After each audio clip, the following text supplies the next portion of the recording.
Hello.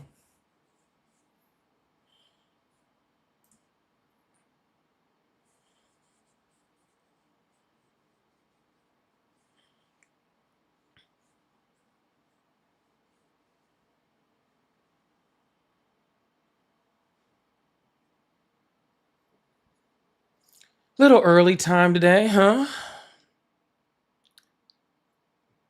Dancing Spider. Same Dancing Spider from the other platform? Is that you? Good evening from Bavaria. It was funny. We were actually just looking at a there was those like dumb screen like saver things that Windows does and they show like a pretty picture or something. Anyways, there was this castle and Ari was like, guess what? Guess where this castle's from? And I was like, I bet it's from Germany. And I was right. It was from Bavaria. Apparently, it's the castle that like the Magic Kingdom castle was based on. See, you learn something new every day. Dancing Spider, good to have you over on this side.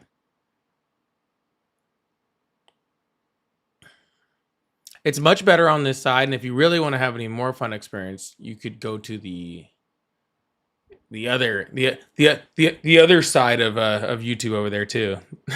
there's there's a there's a maybe a different platform side over there. Me too. Hey, I took away your mod stuff because I was trying to give mod instructions in the Discord, and anybody who didn't wasn't part in there to get the instructions, I took the mod stuff away. So join my Discord because there's a mod space in there where I give mod instructions, and that way I can add you back up.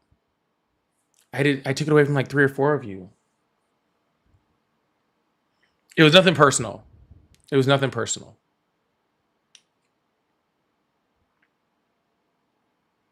Mr. Wheels, Olivia, Pretty, how you guys doing?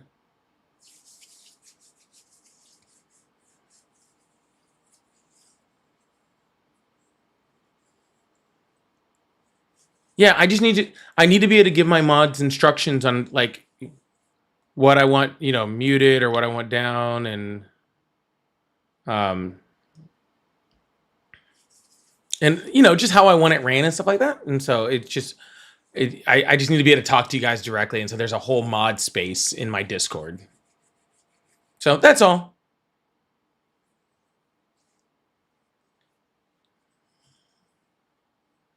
Silver Speaks, I see you in there. I saw you try to join the Discord. I just need you to go in and select roles. I'm streaming early today, Bottle, because I don't actually stream on Fridays. Fridays is my day off from streaming. Uh, but I'm off of work today. Um, I go back on Monday, so I just figured I would throw a stream in early since I got stuff to do tonight. Just cuz. That's all. Just cuz. And this will go as long or as short as people are interested and we're having a good time. So pretty easy stuff. But yeah, normally Friday is my day off. I will, however, be taking Monday off. Because as you guys know, I am a insanely diehard Chargers fan, and the Chargers play on Monday.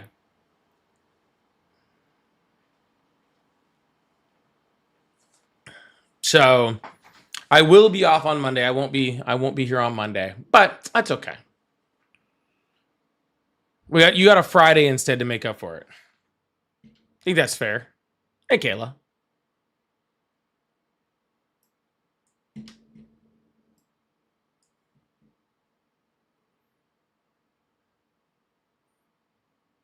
Yeah, today's my. I've been off of work for 2 weeks.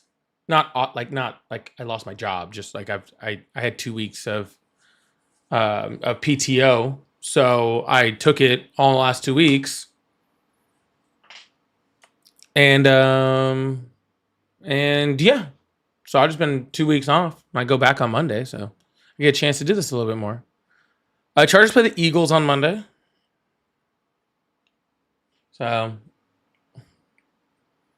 I don't know how we're gonna do, considering our quarterback literally broke his hand on Sunday, and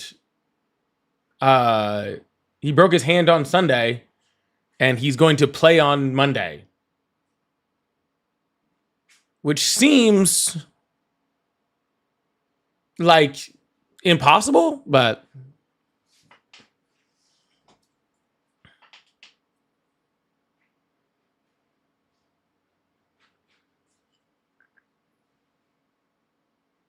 sorry to hear that you lost your. I didn't lose my job. I just said I was on PTO.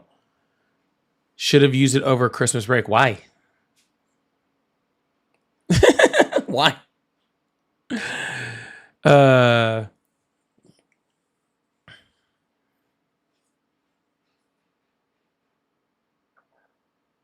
I'll still get you still get federal I still get like federal holidays and stuff off anyway for the most part. So it's not like I'm gonna be working on Christmas.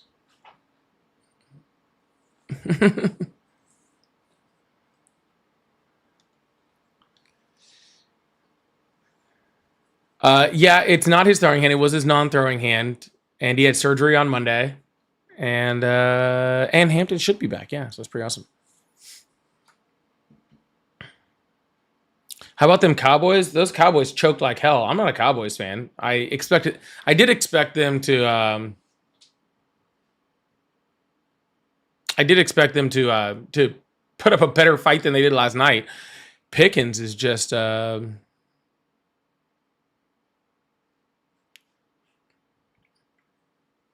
Pickens is just that dude's a freaking diva, bro.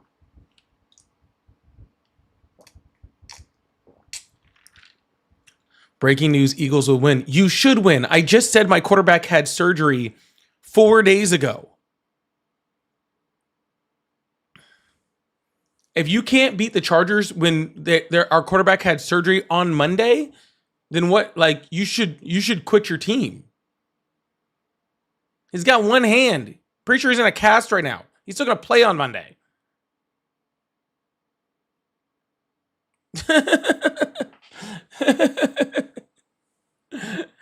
Yeah.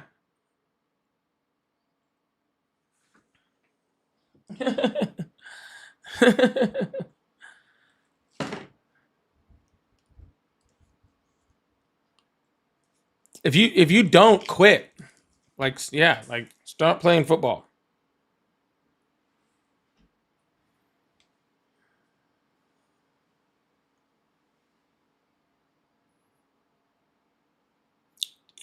Carolyn, he didn't change.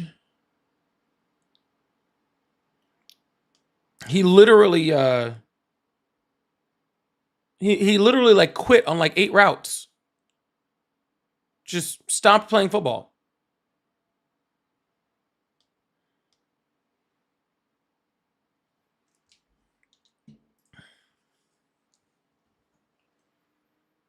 He literally quit on like 8 routes. He just stopped playing football. Oh shoot, I didn't even want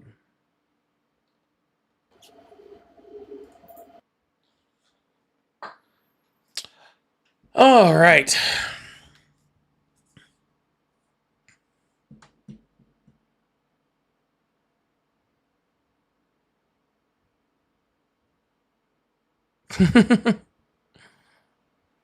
Me too. I'm gonna give you your mod powers back right now, so you can get rid of this spammer because you're the only one in there. Just only get rid of like the spammers and like like the super racists and stuff like that, and then join the Discord so I can so you can get the previous instructions.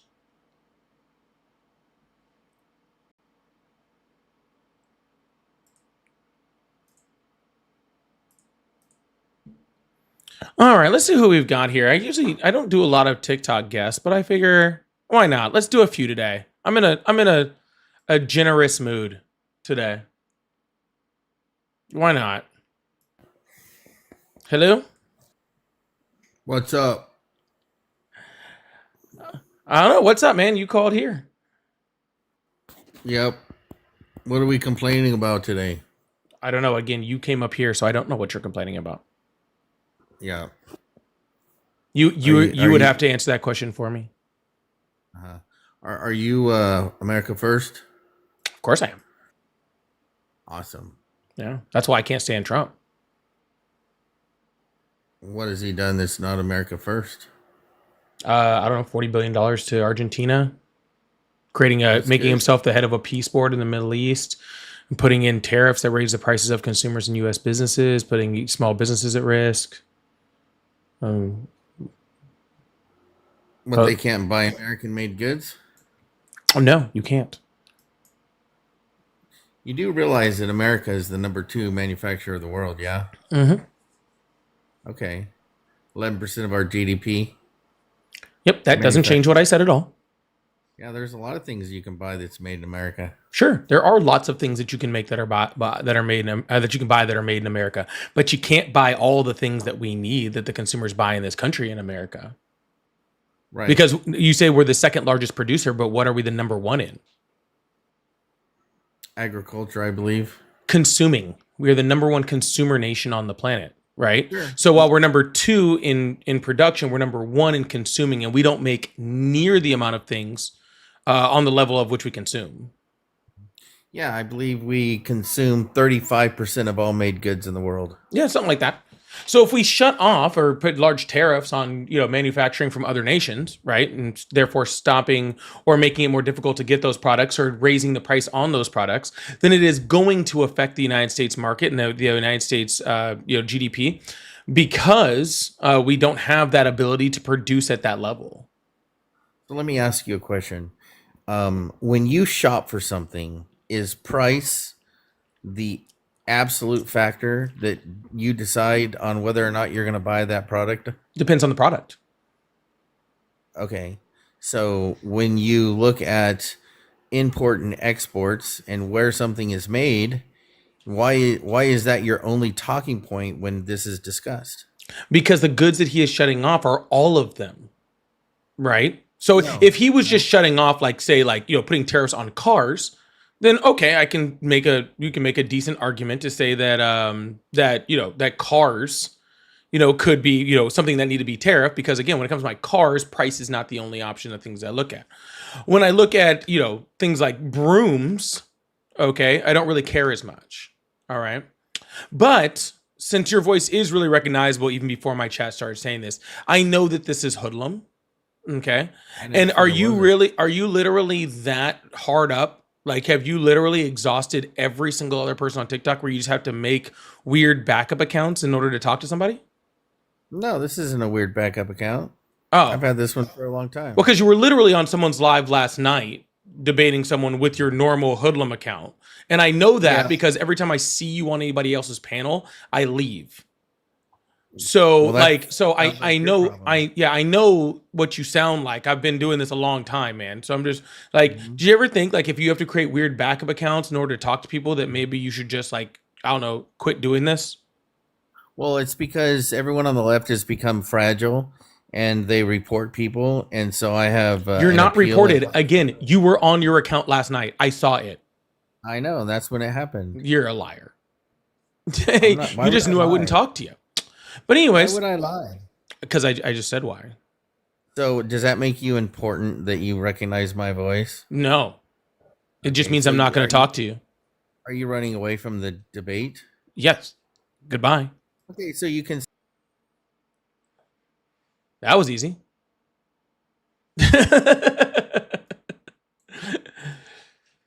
Hoodlum's been around for a long time, y'all. Hoodlum's been around for a long time, and he has a very specific voice. He could make accounts all day, even before like everybody that I saw a bunch of people in my chat be like, "That's Hoodlum." Like, yeah, I know. Everybody, no one could mistake that voice. I literally was on.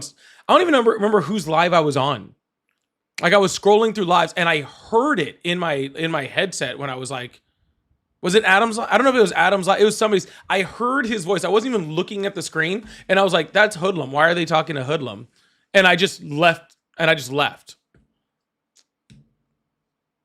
His voice is very aggravating to the ear. Okay. his voice is very aggravating to the ear.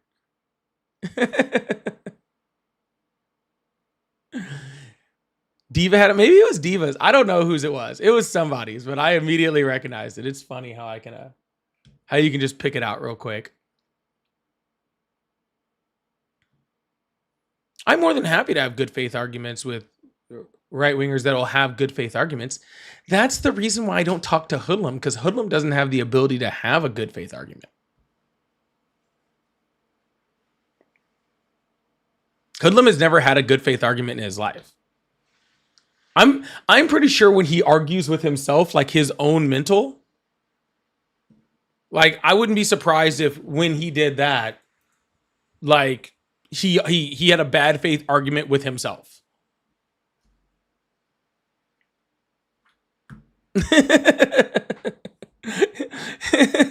He probably strawmans the arguments in his own head.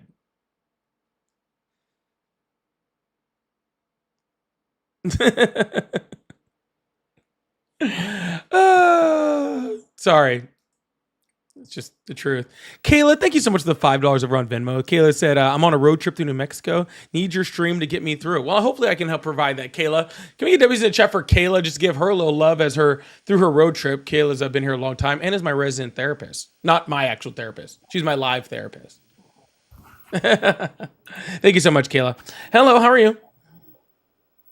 Hello. I'm doing pretty good. How about yourself? Nice to meet you. I'm doing great. How old are you? I am 38. You're 38?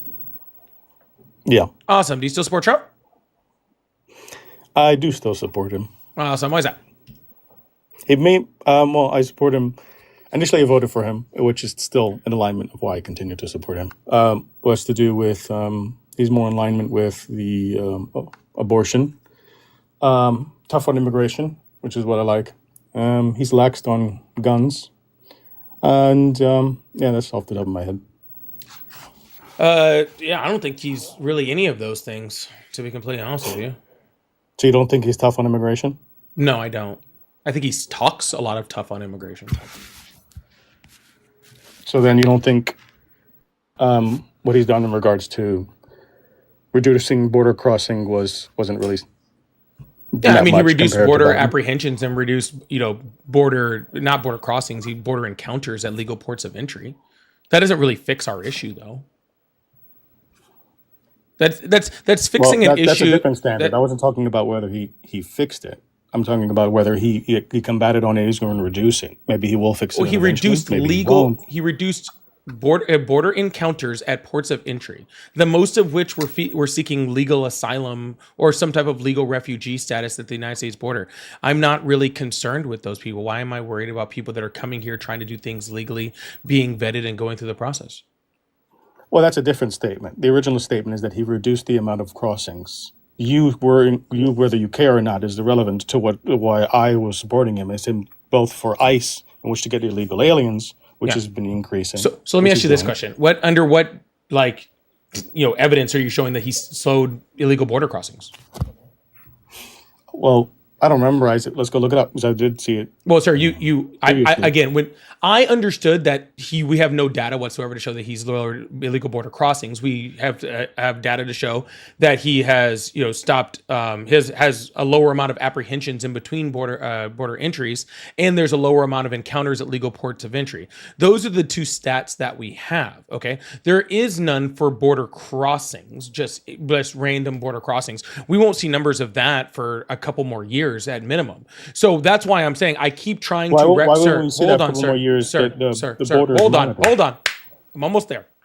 What I was trying to do was say the numbers that we do have and trying to address those. But every time I tried to address those things, you made it sound like that I wasn't addressing any of those things. Donald Trump has bragged about his border crossings reduction.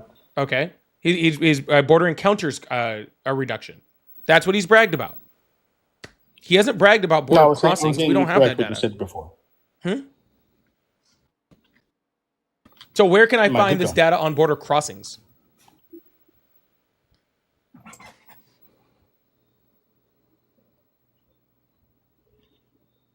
Hello?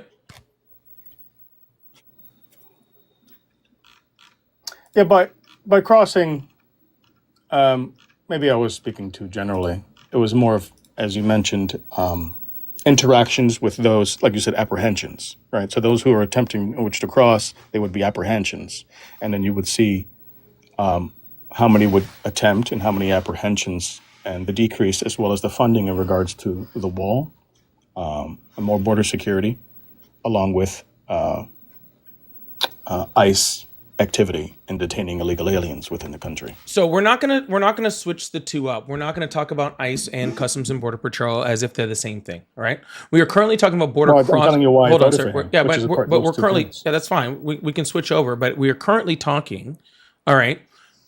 We were currently talking about border crossings, border encounters, right? And that's Customs and Border Protection. That has nothing to do with ICE, okay? One is stopping people from coming into the country. The other one is getting rid of people that are already in the country. So I don't want to confuse those two things, right? So what I know right now is Sure. that the amount of people that is being encountered by Customs and Border Protection at the southern border is lower. I don't know whether that's a good thing or not. Okay. What I do know is that there's I'm less sorry, people. say that last part. What's I lower? don't know if I'm that's a sorry, good say thing that. or not. I don't know if the fact that No, we're apprehending less people in between border ports of okay. entry is a good thing. That totally could mean, all right, that there are more people that are not being apprehended, so therefore there are more people getting in. I don't know that answer. Do you know that answer?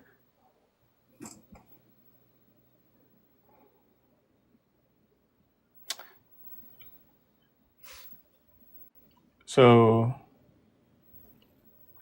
the so I'm looking at the DHS, which is the Homeland Security, and it's titled "Border Crossings are once again at a record low in November of 2025." This is released on December 4th, and then they go into November, October, lowest start to fiscal year, 7 straight months of zero releases. Zero releases, zero which is illegal not aliens in the how many United people States. have, which is not a level of border crossings whatsoever. But I asked you a question. Can you address it? They titled it "Border Crossings." Yeah, sir. They can title it whatever they want. Okay, I don't read You mean titles the and then make government? assumptions based on the title. You mean I the asked you a question, sir. CBP? Sir, I asked you a question. We can pull up that article. I have no problem with that. I've already read it. Okay, it doesn't say what you think it's gonna say. Okay, and most of it is just Christy Nome just It's make encounters. encounters. That's what I said before. Okay. Yeah. Yeah. So again, sir, if we are Well, that's having, what I mean. sir, I agree with you. no, sir, what I'm asking you is, if there are less people being apprehended in between ports of entry, does that mean that less people are coming over to be apprehended, or does that just mean that we're apprehending less people and more people are getting around them? Which one is it? And how do I know that answer? Because I don't know that answer. Do you know that answer?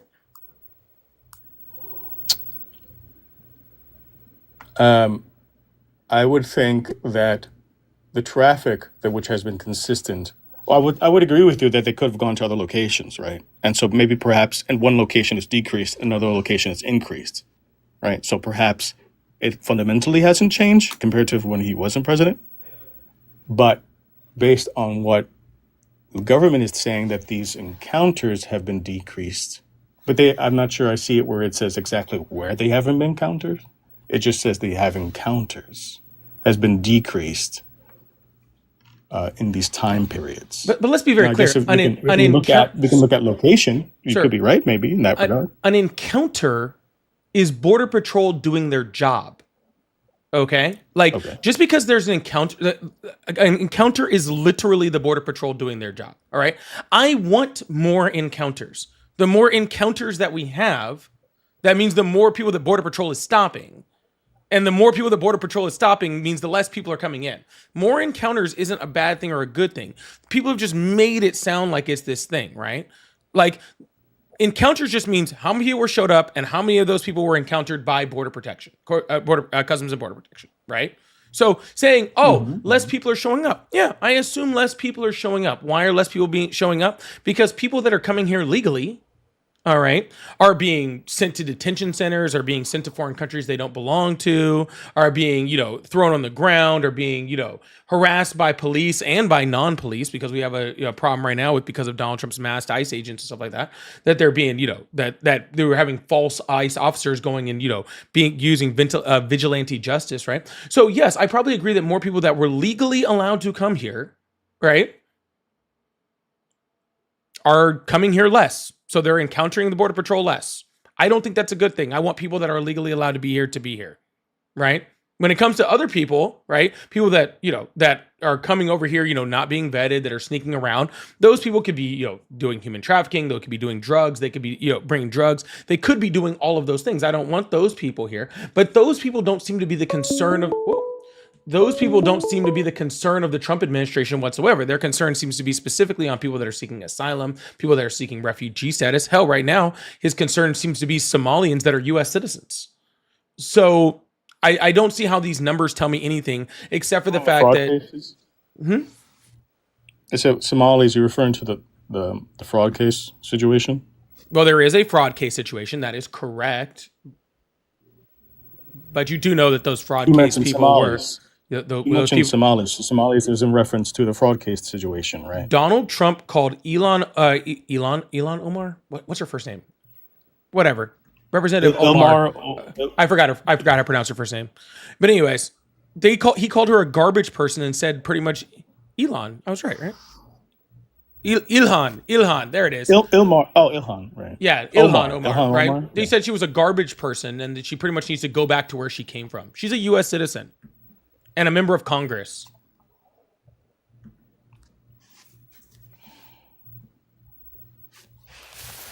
Hey, I don't disagree that. Like Trump is not. Is my best buddy. I don't disagree that he says dumb stuff. But then again, I don't like her anyways to begin with. All I right. don't care if you like her or So- don't like. I don't like you. I don't think you should be deported if you're an American citizen. Well, is he actively deporting her, or he just said something stupid? Sir, it doesn't matter whether he's actively doing it or not. He is literally calling for the deportation, the denaturalization of Somali U.S. citizens in this country. You were just talking to me about how we don't want undocumented immigrants here. So is your problem with undocumented immigrants or documented immigrants or just immigrants in general that did everything the right way and became U.S. citizens? What's your? Are you just That hate works all for me. people that If they- came from other countries? I love that. If someone comes here the right way and tries to become an American citizen, fantastic. Or if someone comes here illegally, but I remember there's a story where their child helped their parent become an American citizen, and it was like 10 years. If they came here illegally, but then they try to become an American citizen, hey, I think that's also fantastic. If they're trying to come here the right way and to become an American citizen, I also think that's fantastic. But if they're coming here illegally and they're not appropriately acclimating, they're not trying to become an American citizen, they're not even trying to learn the English language. I know people who've been in this country for 30 years and they don't speak English language. They don't speak English at all. I don't care I think about that's zero attempt in which to acclimate. And so I'm don't care. saying I don't- those I couldn't people care. should be deported. I couldn't care That- two that's- shits what you about care- somebody what you learning care is English or irrelevant. not. Okay, that is. Well, that's irrelevant. So I'm telling you why I supported him, and I'm saying those people should be deported, which is what Trump does. No, Trump does not do that. Trump arrests people at their immigration hearings who are trying to do things the right way and deports them. Donald Trump uses the IRS. They're illegal. Huh? They're illegal. Sir, you just said you don't care as long as they're doing things the right way and trying to gain their citizenship. I didn't say I don't care. Oh. I said if they do the things. I said if they do things the right way, I think that's great. That and is then the they right should. way. But if they Do do the it court illegally system- and they get caught Sir. during the process, Sir, the if court they're in here system illegally and they is get the caught, legal I'm way. clarifying. Sir, I'm clarifying. the If, legal I'm way clarifying. is... If they're in here illegally and they're still making the attempt, then I also say that okay, that's fine. They got caught. They got caught. They shouldn't have been here illegally. They should have went through the proper channels. But since they came to the country illegally and they're making an attempt to become an American, but if they get caught, then they get caught. They should be deported. What about the hundreds of thousands of people that did come here legally from Venezuela and Honduras that Donald Trump overturned their citizenship or overturned their legal status here and deported them anyway? What about, again, these Somali people, the Somalians specifically in Minnesota, who are literally U.S. citizens, and he's calling for their denaturalization? In regards to denaturalization, I'm not too sure about that. I think I could be I would have to look into. I think I could be convinced of someone being denaturalized in a country, but it depends on what actions they commit. So I'm not too sure about that one. Oh, gotcha. I could And probably what do this actions do you one. think a U.S. citizen should be could commit that that should make them no longer a Terrorism. U.S. citizen? Oh, so not fraud. Terrorism. So not fraud. Well, if the fraud leads to financing terrorism It that doesn't. attacks the United States, then yes. But it doesn't. And he's still calling for their denaturalization. Because, huh? Well, you asked me a question. I'm answering. In And regards I'm to that responding case, to what you I don't know. said. I That don't know, case had no and I'm links to telling you, I don't know terrorism the whatsoever. specifics. And I'm telling you I'm I'm telling you the specifics. There was literally so you're zero telling me. evidence or zero evidence in any of the court documents or any word from any of the federal prosecutors that are prosecuting this case to say that there is any link between any of the fraud that these people were doing and any type of terrorist group or terrorist organization. Okay. So then, if that's the case, then that would meet my requirements, so to speak. Gotcha. So then I What would I'm disagree. I would disagree with Trump on that regard. Okay, what I'm saying is Donald Trump, okay, if he was super concerned, all right, about people not coming here the legal way, all right, then his Mhm. focus wouldn't be on stopping asylees coming through ports of entry. His focus would be on catching people that are sneaking things around and like doing things like trying to smuggle drugs. But his concentration is not on that, right? He's invited El Chapo's family over the United States. He just, pardoned the ex-Honduran president who was convicted of You say bringing he's not stopping drugs? no. He literally pardoned the ex-Honduran president that was literally convicted of bringing 500 tons of cocaine into the United States. Pardoned him point blank. So that means. So that means. So because he may have pardoned certain people, therefore the drugs are increasing in the United States coming in. I didn't say that they were increasing or decreasing. I say Donald Trump doesn't care about about people bringing drugs in. Because someone that cared about the bringing data in you looked at in drugs. regards to, and based upon the data you looked at in regards to drug smuggling. Again, sir, drug smuggling in the United States primarily comes from U.S. citizens. Okay. What does that have to do with my statement? I don't know what your statement is. You made a case that Trump didn't care about drugs coming into the country. I wasn't talking about whether they were American or not. We're talking about drugs coming into the country. You brought up that they're American. That's irrelevant. I didn't say You Donald. say he doesn't care about the drugs, huh? He doesn't care about people bringing in drugs in the country. I know you said that. I'm repeating what you said, and then I responded with, how do you know that based upon the data that you have that says that drugs has been increasing or decreasing or the same? And then you said because he pardoned some people. You can care about drugs coming into the country and drugs increase coming into the country. You cannot Well, the burden care, of proof sir. is on you. You Sir, made a claim, so yeah, you have to yeah, prove yeah. that. But you're misrepresenting my claim, which I'm trying to correct right now. Well, you made a claim. A president can that has to be based on care, data. sir. A president can care about drugs coming into the country and drugs still increase coming into the country. A president, however, can also not care about drugs coming into the country and drugs decrease coming into the country because a president's care about it doesn't affect one of those things or the other. What I'm saying is someone that cared wouldn't be literally pardoning drug dealers and making friends with the family of El Chapo.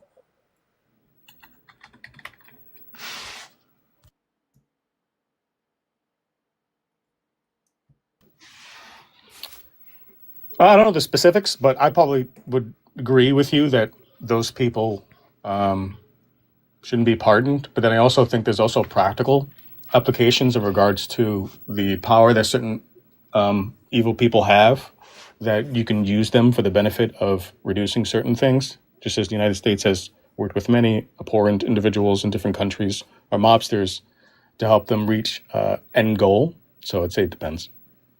Yeah, but this didn't have anything to do with this. Donald Trump literally pardoned him, and his exact reason was because it was a Biden witch hunt. And the reason why he pardoned him is because this Honduran president sent him a letter that said, "I'm just like you. I was a victim of political persecution under the Biden administration, and so you should pardon me because I'm just like you."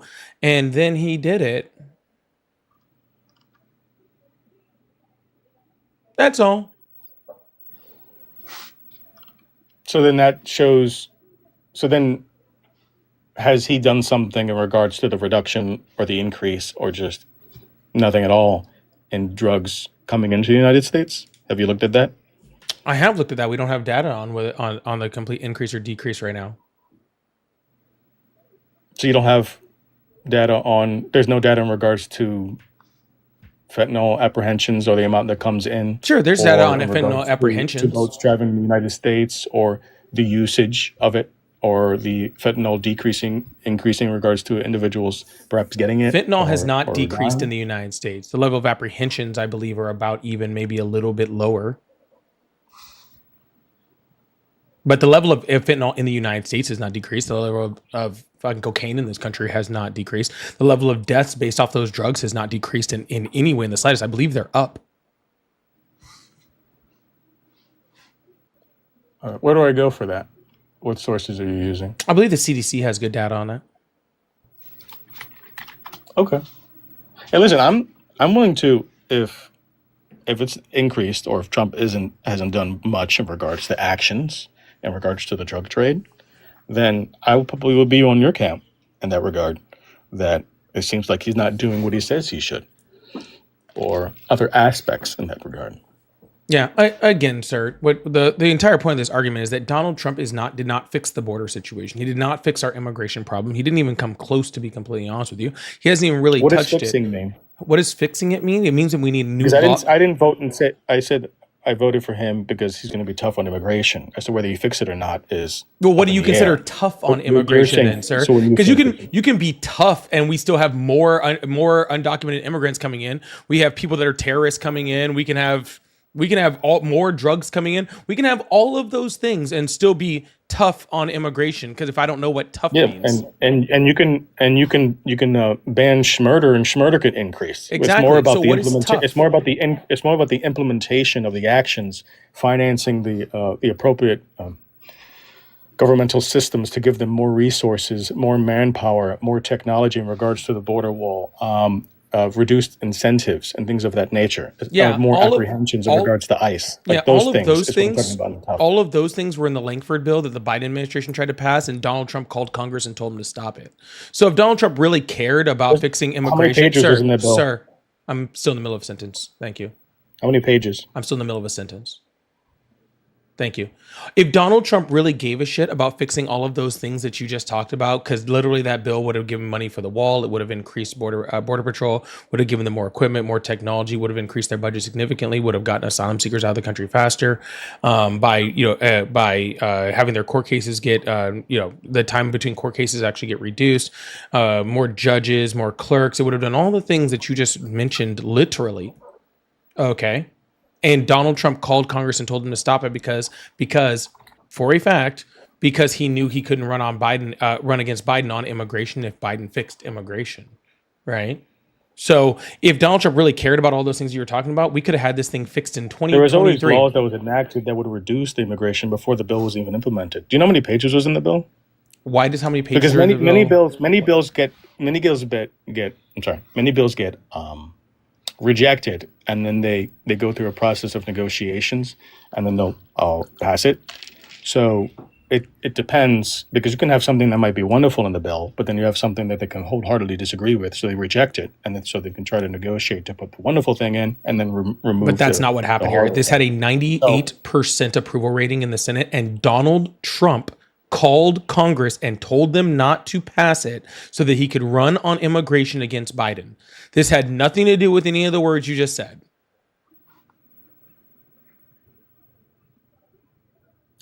So your argument is that he rejected the bill because he wouldn't. What year was the bill being implemented? Or I mean, trying to pass? 2023, into 2023, early 2024.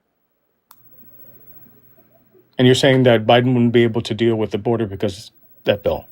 I said that all the things that you wanted fixed for the border would have been fixed in that bill if Donald Trump hadn't called and stopped it.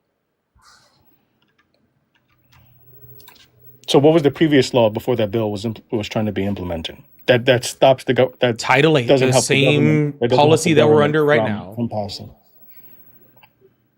What was the bills before that bill was passed that doesn't That allow bill wasn't Joe passed. Biden in which to be tough on immigration? That bill was the bill that would have been passed. That was Biden being tough Let on me say it immigration. again. What was the laws before the bill? Title 8, trying I to be already said passed? that. What was the laws before the bill that is not causing Biden in which to be aggressive? Sir, in sir, regards to sir, immigration you keep using these Because you're arbitrary, saying that sir, bill is sir, going to be sir, the fix. sir, you You're keep saying the giving, bill sir, is going to be the sir, fix. you keep giving all of these arbitrary terms as aggressive, tough. And then when I brought it down to you, okay, and I was like, what do you mean by tough? You said funding and supporting the organizations, okay, that can enforce the laws on these things, right? Is that what you said? Yeah. Yeah, this bill would have funded and sourced all the things that you said, okay? Because the president doesn't have the ability to fund anything on his own. Who has the power of the purse in But the that's United States? but that's not what I'm asking. Right Sir, it is exactly what you're asking. Okay, you're now. No, asking me. I'm telling you what I'm No, asking no, because no, no. it's my brain and I know what I'm saying. Okay, well, So I have what asked you I'm to repeat it asking, 3 times, what, and I don't think a no, you fourth didn't ask time me is to going to repeat help. anything. Yes, I You didn't did. ask me to repeat anything. Well, then No, your you didn't. You brain's didn't say the not word doing repeat very at all. well right now. You didn't say the word repeat at all. So I'm going to repeat it for you. Okay, What go I ahead. asked was, I understand that the bill didn't pass in regards to Joe Biden in 2023. What I'm saying is that you're saying that that bill would have, you said, fixed the issue. And so what I'm saying is, before that bill in 2023, what was the laws that existed then before the bill Already that answered this somehow question 3 was stopping times. Joe Biden Answered this from question 3 times. doing the Already actions answered necessary? this question 3 times. Oh, what was the laws? I'm 3 sorry. times I've answered this question. Okay, so just what was the laws? I'm sorry. Title Say it. 8. Title 8. And what is that? Title 8 is the immigration laws that govern this country. Okay, but what's in it? Title 8, you're just saying a title, but what's in the laws? That's as a result. What's the difference between what is in Title 8 specifically that you're mentioning to what would the bill as a result change that somehow Joe Again, Biden couldn't already do answered before the this bill? question, sir. The bill would have increased fundings for customs and border protection. Why am I repeating myself? I just said all the No, things but you that the haven't. bill would do. But you haven't I mentioned already what was said in them Title all. 8. You haven't mentioned what was in Title 8. What do you mean? That We're somehow still is in making you Title different. 8. Well, what does that have to do with what I asked? I said I you don't haven't know what mentioned you're Title 8. asking. I I've already said, said that you said, multiple times. I asked you You're what not was the asking a laws. question. The I asked laws you was what was in the Title law. 8. I asked you what was the law, and you said Title 8, and now I'm asking what is in Title 8 You specifically. want me to go through our entire immigration law? Is that what you're asking? You, Are you asking me you to can bring just up, go. sir, are you asking me to bring up every single page and every single Did I word, say and every every single single page? section? Then I don't know what you're asking because you keep just asking me what's in Title 8, and Title 8 is the Well, you're saying Title 8 is sir, deficient. You're saying the Title 8. sir, You asked me a question. sir. Title 8 is our immigration law. It's all of it. And you just keep asking what's in Title 8. Okay? What's in Title 8 is our immigration laws. If you want something more Okay. specific, okay, you're going to have to be more specific because there are literally dozens and dozens and dozens of laws inside of Title 8.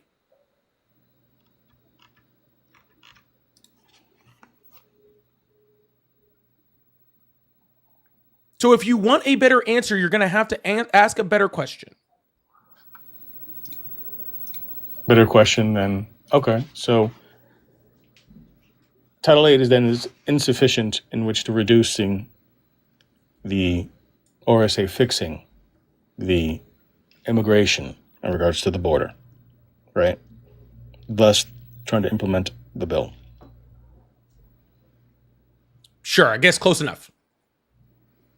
So then, what I'm asking then is, you're saying then the new bill would have increased funding, created more judges in regards to dealing with more immigration judges, right? Uh-huh. Okay.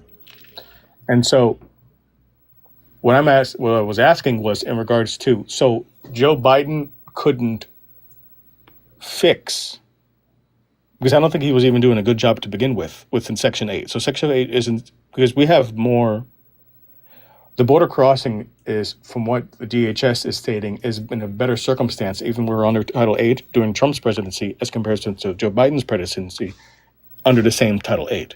course So it was. why is one better than another if it's under the same title? No, How it did was how still did bad the under circumstances Trump. improve? It was bad under Trump's term. That's why he went on TV and begged Congress to pass new immigration policy, which they wouldn't do. Okay. Because at certain points he had like So 10,000. first time? This is his first term. Okay. That's why he had it multiple times, months and months of upwards of 10,000 border encounters a day. Okay, because he understood that Title 8 was not sufficient to deal with our current immigration in the United States, even in his first term. Then COVID happened, destabilized the Northern Triangle in Northern South America, had a large influx of migrants coming to the border at that point, and then we didn't have the correct support with border protection in order to handle that situation. All right, Joe Biden tried to fix that by giving us more border protection, by giving us more border patrol, by giving them better technology in order to combat that. Donald Trump stopped us from being able to do that. And even with that, Joe Biden still, by the time he left office, had a lower level of border crossings monthly than the average under the first 2 years of the Trump administration. By the time he first term left of the Trump office. administration or the second term? First term. I'm going into the second term. I am into second term. So you're saying the second term, Biden was lower than Trump in the second term? What? You're saying Biden was doing better in regards to the border crossings, you said, or border encounters, comparisons of Trump in the second term? You said, why couldn't Biden make things with the border better in his first? I'm asking what you said. I'm asking a question, a clarifying Dude, question. You're having a rough time keeping up with this conversation, man. Are you sure you're good? I'm doing a lot of repeating myself. Because you mentioned the first term, but I'm talking. You're asking the first term, but I'm talking about the second term, which is the present day. I'm saying, are you comparing Joe Biden? Do we have more border Trump in the protection now? second Do term? we have more money for border protection right now? Do we have an increased budget for border protection? Do we have more border agents in order to cover the ports of entry? Do we have any of that stuff right now? Well, you still haven't answered my question. It's a yes or no question. You haven't answered my question. I'm not answering your question because I don't understand your question. Okay, so I'm going to ask you a question This is so I a can try clarifying to. question Sir, because I'm you- going you to. said Sir, something, so I'm I'm trying to trying get to clarity on it. I'm trying to simplify this down for you because every time I start talking about stuff, it feels like you don't understand, and you're either having a comprehension problem or a listening problem. I'm not sure which one. So I'm going to try to bring this thing down as low as I can. Okay, so that you can You stick with compared me. Trump to Biden. So I'm asking that comparison. Are you referring to Biden and Trump in the second term? Sir, I'm talking about Biden in his term versus Trump in his first term because you were asking me what was different between Title 8 under Trump and Title 8 under Biden. Okay, that changed within the enforcement. You said there was Title 8 is now, right? See, I'm not still talking, right? See, this is why you're having a hard time comprehending. You said Title 8 is now, Because right? every single time I try to explain something to you, you start talking. So Title 8 not now? You would totally understand if you would just let me finish. Or maybe you'd already understand. I don't know know. what you're going to say. You said Title 8 in the first term and then Title 8 in Biden, and you're comparing the difference between the two. But then you said, is Title 8 being implemented right now in present day for the second term? Some things of Title 8 are. Some things are being like illegally, completely ignored. So then so then are you comparing, you're only comparing between Trump first term and second, and then Biden, but not Biden and Trump second Okay, term? what's the difference between Biden at the end of his term and Trump right now as far as policy? Well, I'm just asking. I'm asking you a question. You were just sir. only referring to I'm Trump's first term? I'm asking you a question now. What is different? No, I'm just getting a clarifying before we move on. We are clarifying It's a right clarifying now. question. We are. This is a clarifying question. What is different in policy in between what Donald Trump is doing That's not right a now, clarifying question. okay, and at the end of Biden's term? What's the difference?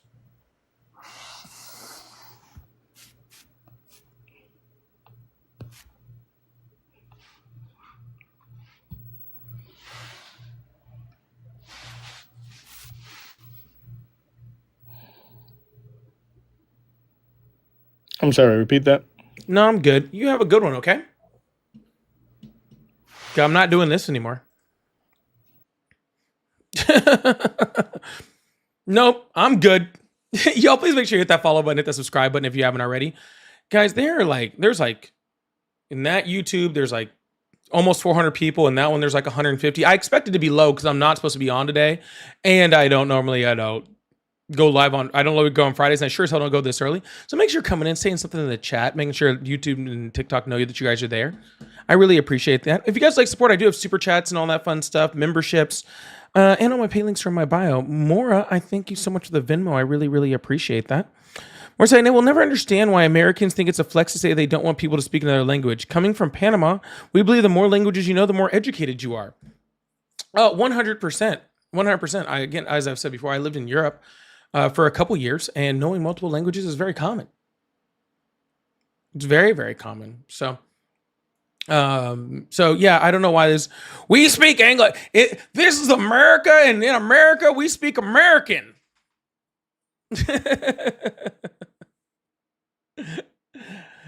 They took our jobs. That's the same thing. That's the same thing I hear.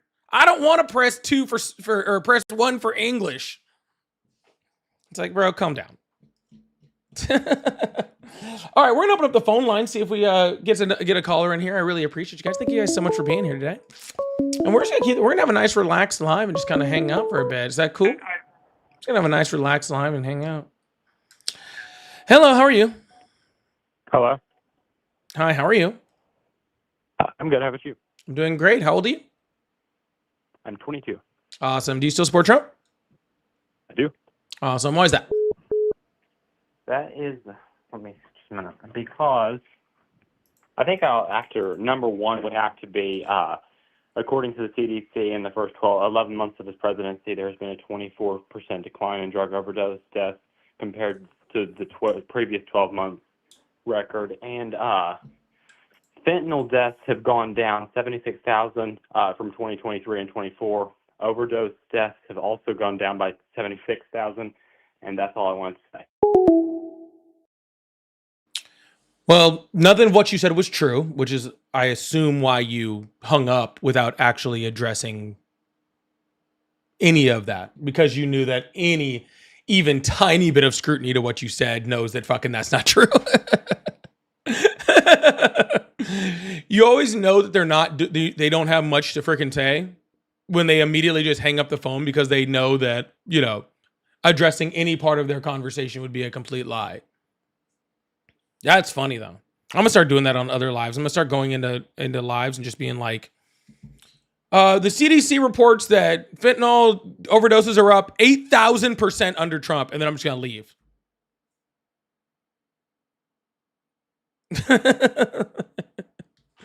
Then I'm just gonna leave. Yeah, let's just make shit up. Why not? Let's just make shit up. Hello, how are you? Okay, yeah, I'll be there in a minute. What's your thoughts on no carb monster versus 0 calorie monster? Are you okay, man? Is this John? Did your handler let you go too long? Oh. I think his handler must have let him like run away too much or something. It's confusing. He didn't sound like he was doing great over there.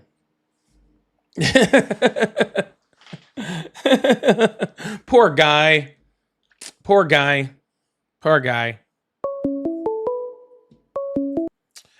Hello, how are you? All right, goodbye.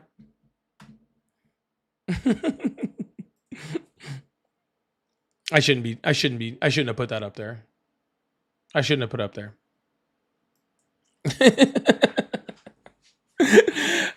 Stupid. Anyways.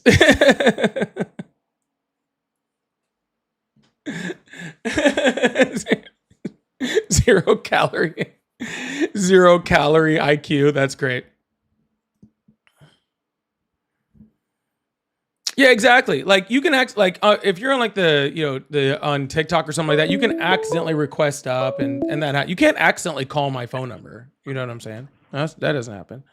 Vicky, thank you so much for the makeup brush. I really appreciate that. Hello, how are you? Hello, this is me again. Who are you? Hello, how are you? I said, who are you? I am, I'll say my name, I'm Sawyer. No, you made it sound like I know who you are. You said it's like me again. I don't know who you are. No, you don't.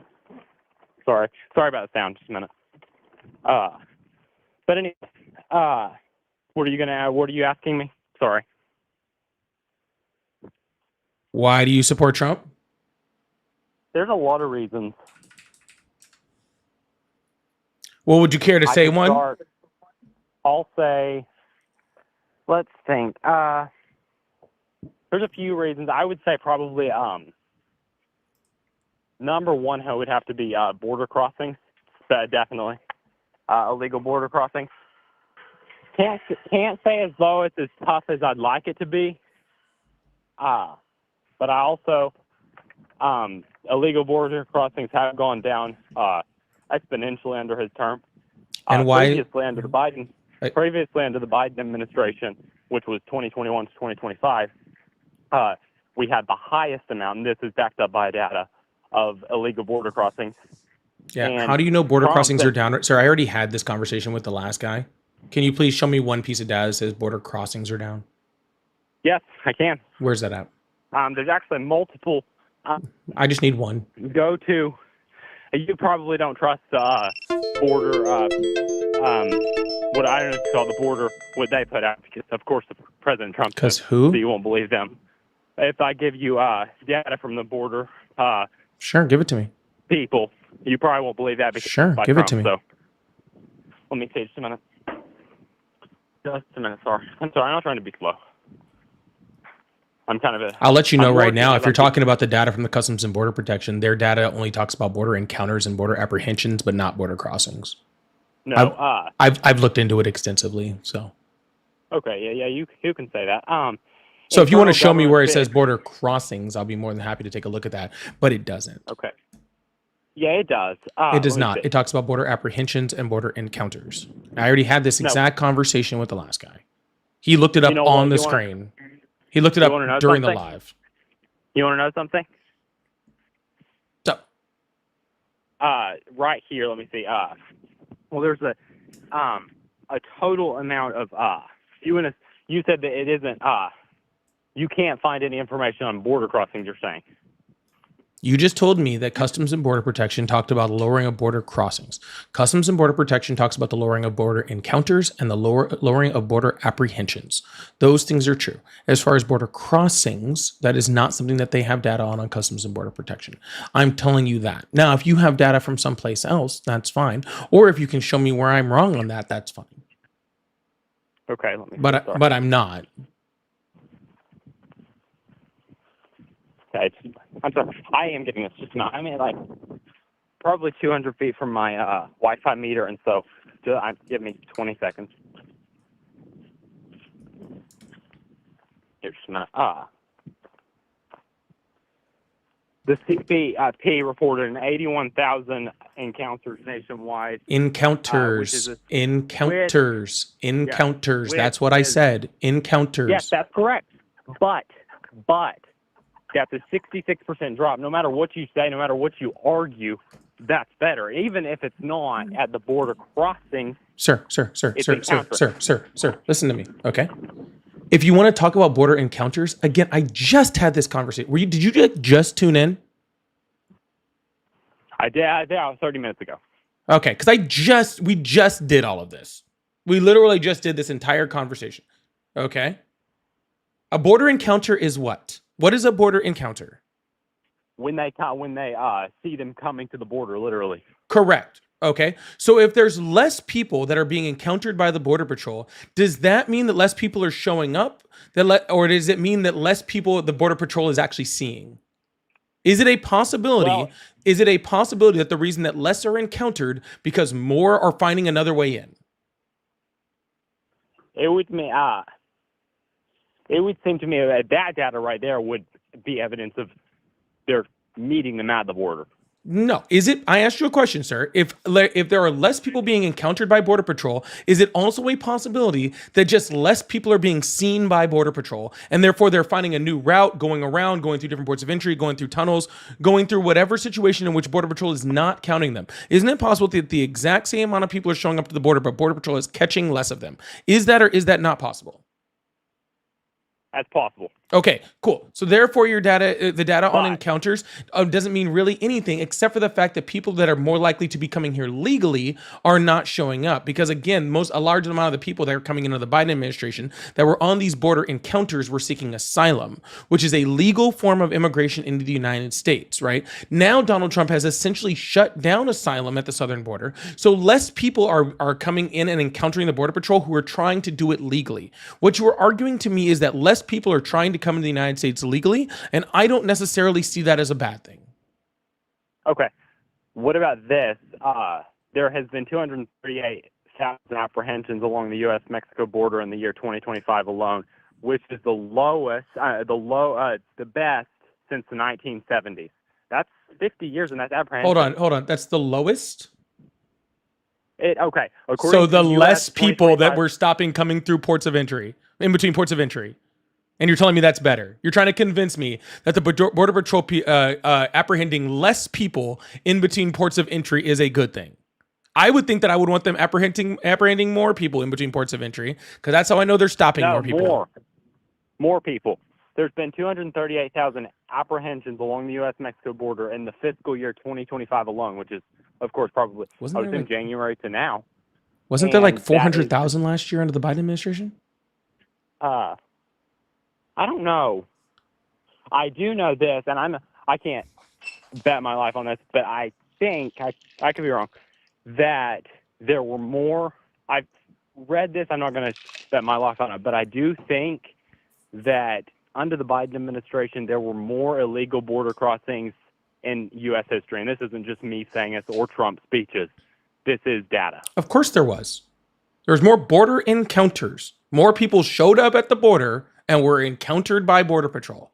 I mean illegal crossings is what I mean. Sir. You keep just saying, you keep trying to throw in illegal border crossings. Like we're right there on border encounters where we're actually talking about data. Okay. And I'm trying to go down that road of actual data with you. And then you keep throwing in this hyperbolic fucking border crossings bullshit. Okay. Which completely derails the entire conversation. Okay. There were a record number of border encounters at the southern border under the Biden administration. Yes, there were. Okay. The majority of which, a high level of which, an overwhelming majority of which were attempting to seek asylum. Okay. Therefore, they were illegally crossing the border, in parentheses, to walk directly up to a Border Patrol agent to ask for legal asylum in the United States. Okay. Well, why, sir, why would I be mad about people showing up at the border, going up to a Border Patrol agent and asking to get in legally? Just because it's an illegal crossing. Why do you think that would upset me? Why should that scare me? Well, I mean, I can't walk out of, if I'm serving a prison term, I can't legally walk just outside the prison to, I mean, it should be, you cannot come in unless you shouldn't be able to touch U.S. unless it's legal. I'll give you my take. Then you just don't like the law. I don't like the law. Okay. Yeah, because our asylum law says that do you have a problem with people seeking asylum in this country? I think it's awesome. I want more people than anything. Well, I wish the U.S. had as much population as China. Okay. But 8 U.S. Code 1158, which is the law in our country that grants asylum, says that in order to seek asylum in this country, you have to have both feet on American soil. So in order to seek asylum in this country, you have to do what you would consider an illegal border crossing. Okay? There's no way to seek asylum outside of it. I mean, you want me to pull up the law? I can read it to you. Sure. Not a problem. Haven't done this in a while. 8 U.S. Code 1158. Okay? Asylum law.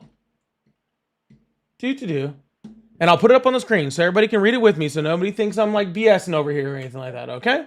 Okay. Any alien who is physically present in the United States or who arrives in the United States, whether or not at a designated port of arrival, and including an alien who was brought to the United States after having been interdicted in international or United States water, irrespective of an alien status, may apply for asylum in accordance with this section, where applicable, section 1225B of this title. So in order to seek asylum, you must be physically present in the United States, which means that every single asylum seeker in this country, okay, that has ever existed, okay, who is here legally under TPS, all right, had to do an illegal border crossing in order to do it. That's why Biden's numbers were so high. So you're saying that say your thing's all, whatever, okay. And you did give right evidence, I believe, so whatever. But you just believe that those 7 million people that illegally crossed the border, historic numbers, okay, I won't say illegal, I'll just say cross the border, historic number, I think it was 7.2 million under the Biden administration, which is ridiculous. You think every single one of those, none of them, you think they should all have been like they were, and they shouldn't have been handled any differently? Well, it And definitely you don't wasn't believe- 7.2 million. No, I do not It was believe too. that. Nor do I believe that it was all done correctly. Do I think the Biden administration made mistakes? 100% I do. I think that they had a lot of issues what they did at the border. Okay.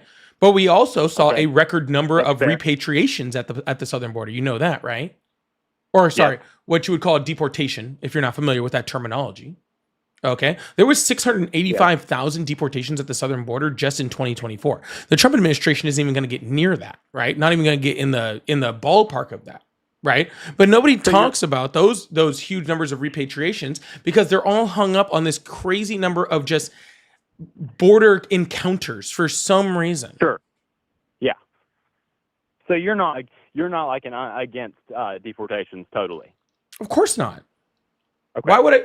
Nobody in their right mind is against deportations completely, including myself, including anybody I know on the left, and including Joe Biden. Because Joe Biden deported more people in his term than Donald Trump did, and Obama deported more than both of them combined. Well, that's true. Obama had 8 years, and Biden and Trump together have only had 6. No, they had 8. Well, 9 now. 8, the two of them. Yeah. Well, I guess if you add this year, it's 9 years. Sorry. But this whole idea that for some reason the left is like against deportations is a joke. It's a complete joke. The left is not against deportations. Okay?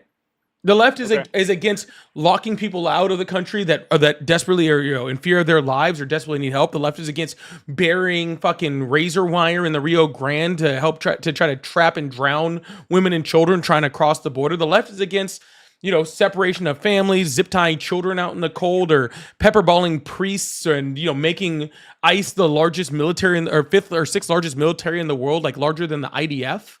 Okay, yeah, we're against that. Because that's all bad stuff. Okay, Donald Trump said that he was going to come in and target criminals, right? And if Donald Trump came in and targeted criminals, used ICE to target criminals, then not only would I think that the left would have no problem with it, I would fight against anybody, anybody period, that said a single word against that. I think that we should be using ICE to go after criminals. Okay, I think that's a really good thing. But less than 20%, and those are conservative numbers, right? Most numbers I'm seeing around like 12 to 13%. Okay, but under 20% of the people that Donald Trump is going after have any criminal record whatsoever. Okay, at all. Period. All right. Stephen Miller specifically ordered ICE in a meeting to stop going after criminals, stop using their resources to target criminals, and start going to Cardenas markets and 7-Elevens. Okay, that's where I have the issue. He's using things like the immigration courts as a way to deport people, right? He's using people that are trying to do things legally and using that as an avenue in which to target people. Right? He's using the IRS. He's using people that are here working, paying taxes, and minding their own business, helping to boost our economy, boost our job market, boost our GDP. He's going after people like that instead of going after the people that are actually freaking committing crimes, freaking, smuggling drugs or smuggling people or are part of cartels. He's not using those resources to go after those. He's going against, Jim, or I guess Juan, that works down at like your local grocery store, or that like washes dishes at your local Chili's, dude.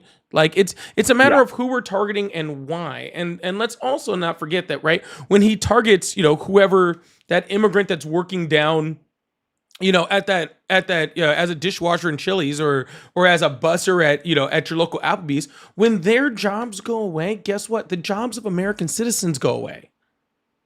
Right? It's not helping anything. So no, I'm not against deportations. I'm not against, about enforcement or strong borders. I'm not against any of that stuff. I am against inhumane treatment of other human beings, though, and I am against things that hurt, that hurt America as far as the economy, that hurt America,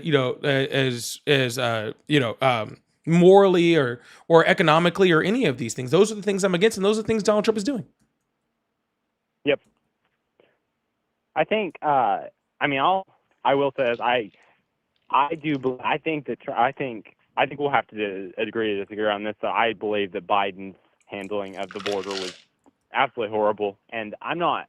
I have mixed feelings on ICE. I think that I have seen videos and I've seen footage that I do not like. Sure. And so I'm Again, going to stay kind But of. I already agreed with you that Biden didn't handle the border well. What are you Yeah. talking about? We're not agreeing to disagree here.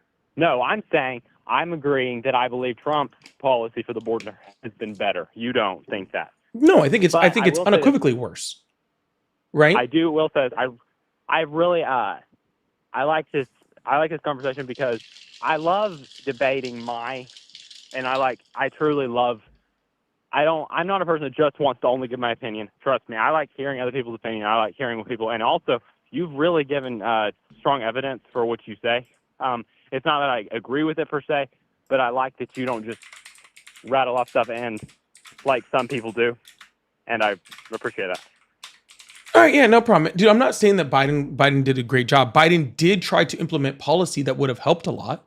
And Biden did do a good job, even through executive action, of shoring up the border at the end. Now, do I think he could have done more? Yes. Do I think he could have done it earlier? Yes. 100%. Okay. But that doesn't excuse what Trump is doing. And not to mention the fact that Biden wasn't running against Trump. You had the choice between... No, he was not. Yeah, you had the choice between Kamala Harris, okay, a fresh start, somebody younger, okay. You had the choice between that and Donald Trump, who threatened to have the largest deportation action since the Mexican Repatriation Act, which saw over 1 million U.S. citizens deported. Right? You have Donald Trump right now, who's literally retweeting and has people like Christine Nome talking about remigration, which is like European ethnic cleansing. Right? They're literally the Trump's government is literally talking about ethnic cleansing right now, currently, talking about denaturalizing American citizens. I'm sorry, sir. You can dislike Biden and what he dislike Biden for what he did, okay? And I'm not going to argue with that, okay? But no matter how many migrants come in this country, it is still better than ethnic cleansing and denaturalizing American citizens. Oh yeah, if I'll have to look into that. But ethnic cleansing is literally, I mean, that's 1930s Nazi Germany, literally. Yeah, that was what the Nazis used was the form of remigration. That's what Stephen Miller and Christy Nome are talking about right now. I think the number one reason, probably, I'm trying to think what would be number one. The reason I still support Trump would have to be that's one of the. I think that number one would have to be probably. Let me think. There's that. There's also. I think crime has gone down under the Trump administration. Crime has been trending down for what, 3 years now, 4 years in a row. That is true. It is. I was looking at that under the Biden administration, like I think his 2021, 22, 23, 24, each one. I think there was a year in there that was worse, like in the middle. And then 2025 has gone down again, which is really good. I don't know necessarily what that is. But even if it isn't Trump, I'm happy with what's in. And anytime crime's going down, I'm going to be happy. I think the biggest reason, now that I think about it, would have to be his foreign policy. And lots of people don't like his foreign policy. And I also think that he can be a little ishy. But I also think that how he handled the Israel, everybody thinks Israel's horrid. But I think that how he handled the Israel thing was really smart because he didn't necessarily give it to either Israel or Palestine. But even though there's still issues and it's still not resolved, it is not like it was. And also, I'm really hoping this with Witkoff and Rubio meeting a Ukrainian envoy. I think it might have been this week, and I think it was Florida, to possibly end the war in Ukraine. I think if the war in Ukraine can end, will be probably the best presidency ever. If the Ukraine not even close. So first of all, let's be very clear: the war between Ukraine and Russia was going to end within the 4 years of this presidency, no matter who won. Okay, neither side could sustain war for 4 more years at the beginning of this presidency. Okay, so Donald Trump could have been elected. Kamala Harris could have been elected. Hell, I could have been elected president. You could have been elected president, and this war was still going to end. Okay, within these 4 years. All right. So this is not in Why do any you say way that? because neither side could sustain 4 more years of war. Neither side has the resources to sustain 4 more years of war. It's just not possible. Neither of them could keep fighting. The U.S. president could go take a nap and not and just sleep for the next 3 years. Okay, and the war between Ukraine and Russia will still end. It does not matter what Trump does. It will end. Okay. So you aren't one of the people that believe that Putin. What's is going on, gonna Matt Raiders? kill How you guys doing, by the Ukraine. way? Go ahead. You aren't one of the people that believe that Putin's after Ukraine and then Poland and then. Of course he is. So you believe that it's just going to end? You don't think are you picking a winner? Of course, Putin is trying to get Ukraine and trying to get Poland and trying to get the Baltic states. Of course he is. He can't do it right now. He doesn't have the resources. Okay. Well, he doesn't have the strong. Well, he he has doesn't a strong have. military, but He does not have the resources. Okay. He just doesn't have he it. doesn't. Okay. So it doesn't matter what Trump does. The war is going to end. Period. Point blank. Okay. The war is going to end. Correct. And if anything, Donald Trump and his actions are delaying the war longer. Right? It's keeping the war going even longer because he's putting up like incredibly crazy deals that not Ukraine or the EU are going to freaking deal with, right? He's legitimizing Putin's government. If you've seen actually since he took office, casualties in Ukraine have actually skyrocketed and increased all throughout this year as opposed to the previous 2 years since the beginning of the war. Donald Trump is not only not helping to end this war, he's actually making it worse. Okay, so regardless of what happens here, okay, Donald Trump made this thing much worse than it already is. Plus, Donald Trump specifically said in his campaign and in his promises that he was going to end this thing day one. He had all the influence with Putin and all this sort of stuff. He was going to end this thing as soon as he came into office, but it didn't happen. Yeah. The reason why it didn't knew happen that is was because gonna happen. Donald Trump is getting owned by Putin. Okay, Putin is specifically manipulating him. It is very, very obvious that he is doing that. Look at their meeting in Alaska, right, where Donald Trump literally came out spreading Russian propaganda that wasn't true straight out of Putin's mouth and spreading it all over the place. All right. Okay, So no, this is not something that Donald Trump is like, oh, he's winning this thing. No, he's not. So you think Trump is literally owned by Putin? You think he's pretty much his whatever doll? Well, I think that Donald Trump is being manipulated by an ex-KGB agent. Well, at least that's what I thought until I found out about Bubba. Now I don't know what the fuck Putin has on him, which should be scarier to everybody else. Everybody also. Okay, if that's the case, though, I'm not arguing that point. I don't necessarily agree with it, but if that's the case, how come Putin invaded Ukraine under Biden and not under Trump? He didn't invade Ukraine under Biden. When, yeah, hold on, in sir. 2022 he did. February 2022. When was Biden the president of Ukraine? I said under Biden. So every U.S. president gets blamed for 2 other countries fighting a war for the because history. we are the strongest. Sir, because we are the strongest, the most influential country in the world, and we are literally the. Gotcha. Literally. Gotcha. Right Gotcha. there. So every single war in the history of the history of the world, the U.S. president is the reason is responsible for making sure that war happens or does not happen. That's a fucking joke.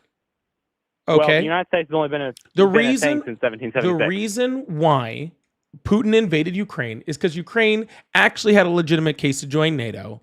Okay, and Putin doesn't want Ukraine to join NATO because Putin wants to take over Ukraine, and he knows if Ukraine joins NATO that he can't do that. That's it.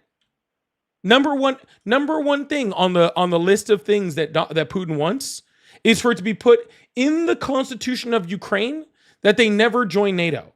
It's like the number one thing on the list that Russia's asking for. Why? So that they can come back later and try to invade Ukraine and take it later. And he knows that if Ukraine joins NATO, he can't do that. It's that simple, okay? If they had had a legitimate case under Trump's first administration, they would have invaded then. If they didn't have one until this Trump administration, they would have invaded then. Okay? They invaded based off Ukraine having the ability to join NATO. That just happened to also be while Biden was president. That's all. Okay. So you believe that no matter what, say Trump had won in 2020 and he was the president for 2 terms instead of 2 unconsecutive terms, that he would have invaded? I mean, as long as Donald Trump didn't pull us out of NATO, which he said he was going to do. If he had pulled us out of NATO, then maybe they wouldn't have. Okay, so how do you think? I mean, this you probably think it's literally just a coincidence, but how do you look at this? And you probably hate Trump's foreign policy. Well, with what you said, you don't like it. But anyway, in his first term and his second term so far, Trump since 1774, from 1774 to 2017, and then to now 2025. President Trump, this is, you can go look it up. I'm not just giving you evidence that it's fake, is the only president in all those years. Turkish-Kurdish war. Jimmy Carter. Turkish-Kurdish war. That a war did not start under him. I just named the war. I just named the war that started. What's the war? Turkish-Kurdish war. I knew what you were already going with. But let's also be clear that no war started under Biden either. Okay, under that logic, it didn't start under Biden. The Ukrainian-Russian war started with the invasion in 2014, and since that war was never called off, that war is still continuing. That was under Obama. Not under Biden. You're correct. What do you so say? Therefore, the you Russian have another. Sir. So therefore, the Russian-Ukrainian war did not start under Biden. It started under Obama. So therefore, by that logic. Okay, there was no new war started under Biden either. Yes, there was. At least I consider it a war. You don't get to decide what a war is and what one is. 2023. Does the day October 7th, 2023 ring a bell? That's a war. That was an absolute. Oh my horrendous. Guys, are you? That's crazy. I did not know that Israel just got into a war with Palestine, who they've been occupying for how many decades? That this war just started in October on October 7th. That's crazy. Okay, I'm not saying the war started on October 7th. I'm not saying that was when everything started, but I am saying that over 12,000 men and women were maimed, babies were shot, women were raped, all kinds of stuff happened on October 7th. And am I saying the IDF has handled it good after that? Am I saying anything like that? No, but I am saying that on October 7th, which was Biden's term, it happened. That's when it started. All right. Well, by that logic, then, there was multiple different wars that were being fought around the world where people were getting killed, people were getting murdered, women were getting raped. All of those things were happening in places like the Donbass region during Donald Trump's entire term. And what about so this what? Isn't a war? Sir, I don't know. I don't know what I really think we need to go back to teaching civics. Like for people who don't take civics, okay? I think we need to go back to taking civics. The president's job is not to be a demigod of the entire planet. No, he is not. Okay. So therefore, wars start all the time while all sorts of people are president. And they have nothing to do with that war starting. Hell, I can make a much stronger claim that it was the exact policies of the Trump administration that led to the attacks on October 7th, specifically with the Abraham Accords and the isolation of Hamas away from Saudi Arabia due to the Abraham Accords. So does it matter the fact that Donald Trump's policies were primarily the reason why that attack happened, or do we just blame Biden because they didn't happen until Biden took over? Okay, I'm not arguing that case. I'm arguing the case. Logic. You just have to look at logic. And yes, I'm not arguing Trump's. I'm not going to say one way or the other Trump's policies do not affect that. I don't think they did, but whatever. Say they did. Still, I'm not going to say the Afghanistan thing is a war because it wasn't. It was an invasion. They took over Afghanistan. I'm not going into that. I'm just saying that happened, the Ukrainian war, and the October 7th. Pretty much a huge event every year, pretty much. That's 3 out of the 4 years he was in. I'm not saying it was all Biden's fault, but I am saying that even if it was part of Trump's policy, even if it was, when you think logically, does it seem kind of weird that Trump was in there 4 years, none of these things happened, but then, even if it was Trump's policy, magically all of them happened in Biden's term. None of them are Biden's fault, but they all happen in Biden's term. Yeah. That So just first of all, you seems said kinda odd. you said you were gonna use logic, and then you threw all logic out the window completely and just went with your feelings. Okay, and It's not a- no, okay. that's exactly what just happened, sir. You said I'm gonna go with logic, right, and then completely ignored all logic and just went with my feelings. Okay, is it weird, guys? Is it? I'm gonna ask you this question, caller. Okay, is it weird that we hadn't had like a major worldwide pandemic, right? And then, excuse me, and then boom, Trump gets in office, and all of a sudden, like there's just a pandemic that kills tens of millions of people all across the world. Isn't that just weird? Right? Like, isn't it just like, you can't just tell me it's a coincidence that Donald Trump comes in, dismantles the pandemic response team, and then boom, pandemic comes out of nowhere, destroys our economy, shuts us all down, kills tens of millions of people. You can't tell me that's not Trump's fault, right?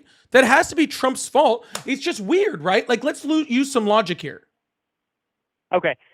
How about this? You're probably really a fan of how Operation Warp Speed happens with the vaccine. Sir, I'm not getting into COVID. I'm showing you an example of what sir, I'm showing you an example of what you just did. Okay? You took a random world event. Okay. 3 random world events. 3 random. What 3 random world events? None of these were random. 3 random Zero of these world things. events. None of these events were random. No event is random. The Ukrainian Russian, again, sir. Russia invaded Ukraine and annexed Crimea in 2014. Okay, Russia has been under Obama, sir, not under Obama. They just did it in 2014. Stop trying to put a president, sir. Stop trying. Obama was president in 2014. Sir. Stop trying to put a president to everything and just listen. Stop trying to tag every single thing to a fucking president and just listen. Okay? Jesus fucking Christ, dude. 2014, Russia. Quiet. Be quiet. Sir, I won't. No, be quiet. Please don't. I don't care if you use language like that, but I will not down here if you use language like that. I don't care. Then leave. I could not give a fuck. Okay? 2014, Russia invaded Ukraine. Russia has been saying they are going to take over Ukraine, invade Ukraine, and take it over since Putin got into office in 2000. They have been threatening Ukraine, saying that if Ukraine ever tries to join NATO, they are going to attack. They have been saying that for 25 years. Okay? 10 years ago, 12 years ago, when Ukraine tried to join NATO, they said if Ukraine tried to join NATO, that they would attack them. Putin specifically said that would happen. And then finally, it comes to a point where Ukraine has gotten rid of enough corruption in their country in order to try to join NATO, and Russia does exactly what they said they were going to do for 2.5 decades. Okay? That is not a random event. Okay, that had nothing to do with Biden. That had to do with the fact that Ukraine was about to join NATO, and that is a big fucking issue for Russia because Ukraine has the closest warm water port for Russia to be able to use, and if they ever needed to use that, normally they could just attack Ukraine and take it because they're bigger than Ukraine, but they couldn't do that if Ukraine joined NATO because then they would get the wrath of all of Europe and freaking North America attacking in Russia, and Russia couldn't handle that. This is not a random event that just happened to happen because Biden was president. It happened based off of decades and decades and decades and decades of freaking of build up and build up and build up and build up, including a previous attack and annexation. Okay, this is not a random attack. Israel has been fighting with everybody in the Middle East since their freaking creation. Okay, and reinstitution back in the Middle East. There has been constant tension, constant attacks, the occupying of freaking of Gaza, of Palestine, of the attacks into Lebanon, attacks into Beirut, right, by Russia that have been happening longer than I've been alive. Okay, this isn't some random thing that just happened. Okay, and it happened to happen under the Biden administration. No, it happened due to the Abraham Accords and the isolation of Palestine from Saudi Arabia and their other Muslim countries in there by isolating them away and making trade deals between Israel and Saudi Arabia and Qatar and UAE. Therefore, making the Gazans feel like they were isolated and causing Hamas to need to make an attack in order to show that they could still stand. This isn't a random event. These are things that have been building up for decades and decades and decades and decades and decades, which had a catalyst of the Abraham Accords and then was turned on. You guys think so short-sighted.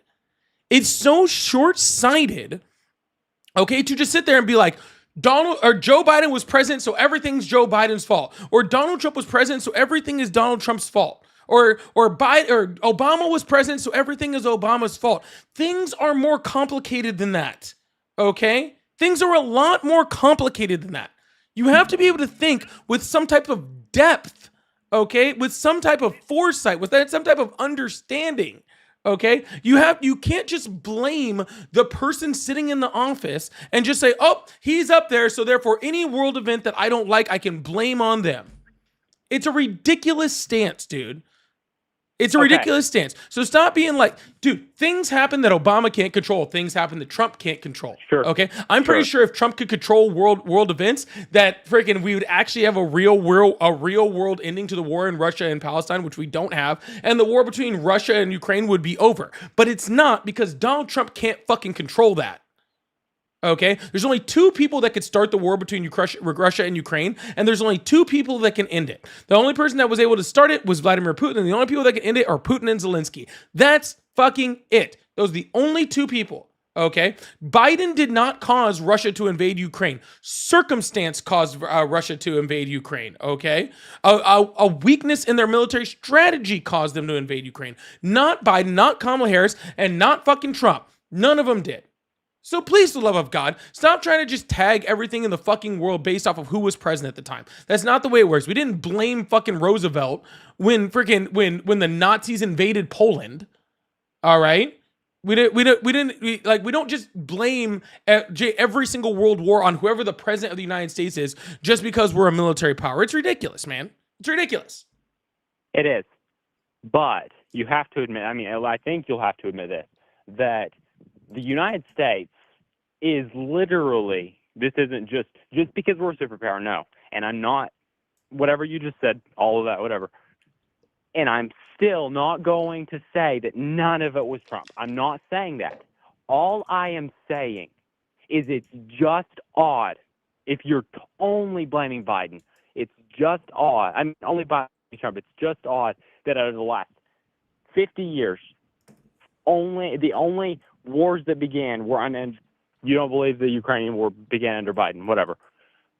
None of them began under Trump. I'm not arguing that Trump had a good presidency. I'm not arguing one way or the other. I believe he did in a lot of sense. I believe that how he handled COVID wasn't the smartest in a lot of sense, and different things. But I also believe the United States is the strongest country in the world. There's a reason that we can stop worldwide things. I'm not saying we could have stopped the Ukrainian invasion. We couldn't, not necessarily, but I am saying we have a big say in big events because we have 5,000 nukes. We have the strongest Air Force, the strongest Navy, the strongest Space Force. Countries fear us, and I just think you have to think in terms like that.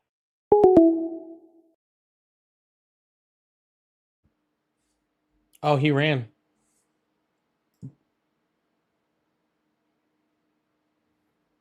I was actually pulling up the wars that started under the Trump administration.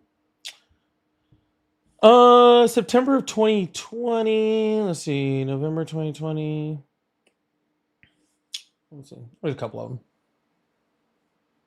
Anyways, I don't know why he ran. I didn't hang up on him. His phone died, maybe? No. His phone died at the end of his sentence. Give me a break. All right, y'all. Make sure you hit that follow button, hit that subscribe button if you haven't already. I really, really appreciate you guys. You guys rock. Oh, I can't? Yeah, right. Yeah, I totally can. The Second Nagorno-Karabakh War, a 44-day war between Azerbaijan and Armenia over the disputed Nagora, and I can't pronounce that. The Tigray War, a devastating civil war in the Tigray region of Ethiopia between the Tigray People's Liberation Front and the Ethiopian federal government, which drew other regional actors. Then we have the Syrian strikes. We have quite a few actual different things that were started under the Trump administration. It's actually not that hard to find. Thank you guys so much for being here. Please hit that follow button, hit that subscribe button if you haven't already. I really, really appreciate you guys. We are doing this a little early live on a Friday. I don't normally go on Fridays, but we're having some fun over here. I think we're having some fun. Thank you so much for Brian. Thank you so much for the gold medal. I appreciate that. And Julian, thank you so much for the $10 super chat. Funny enough, first super chat of the day. An hour and a half in, we got our first super chat of the day. So we got to get huge W's in the chat for Julian. For the first super chat of the day that just says, sir.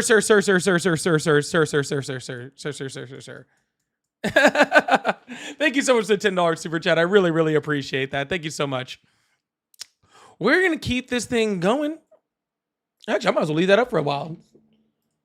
It's my one I got over here, so I might as well leave it up for a while. Oh, I thought I'd turn the phone lines on. Oh, all right. Well, if you still support Trump, we're going to keep this thing going. With a little conversation. So if you support Trump, go on and get the joint. Oh, or call in like that. Yeah. Hello, how are you? Ave Christus Rex. I did not hear what you said.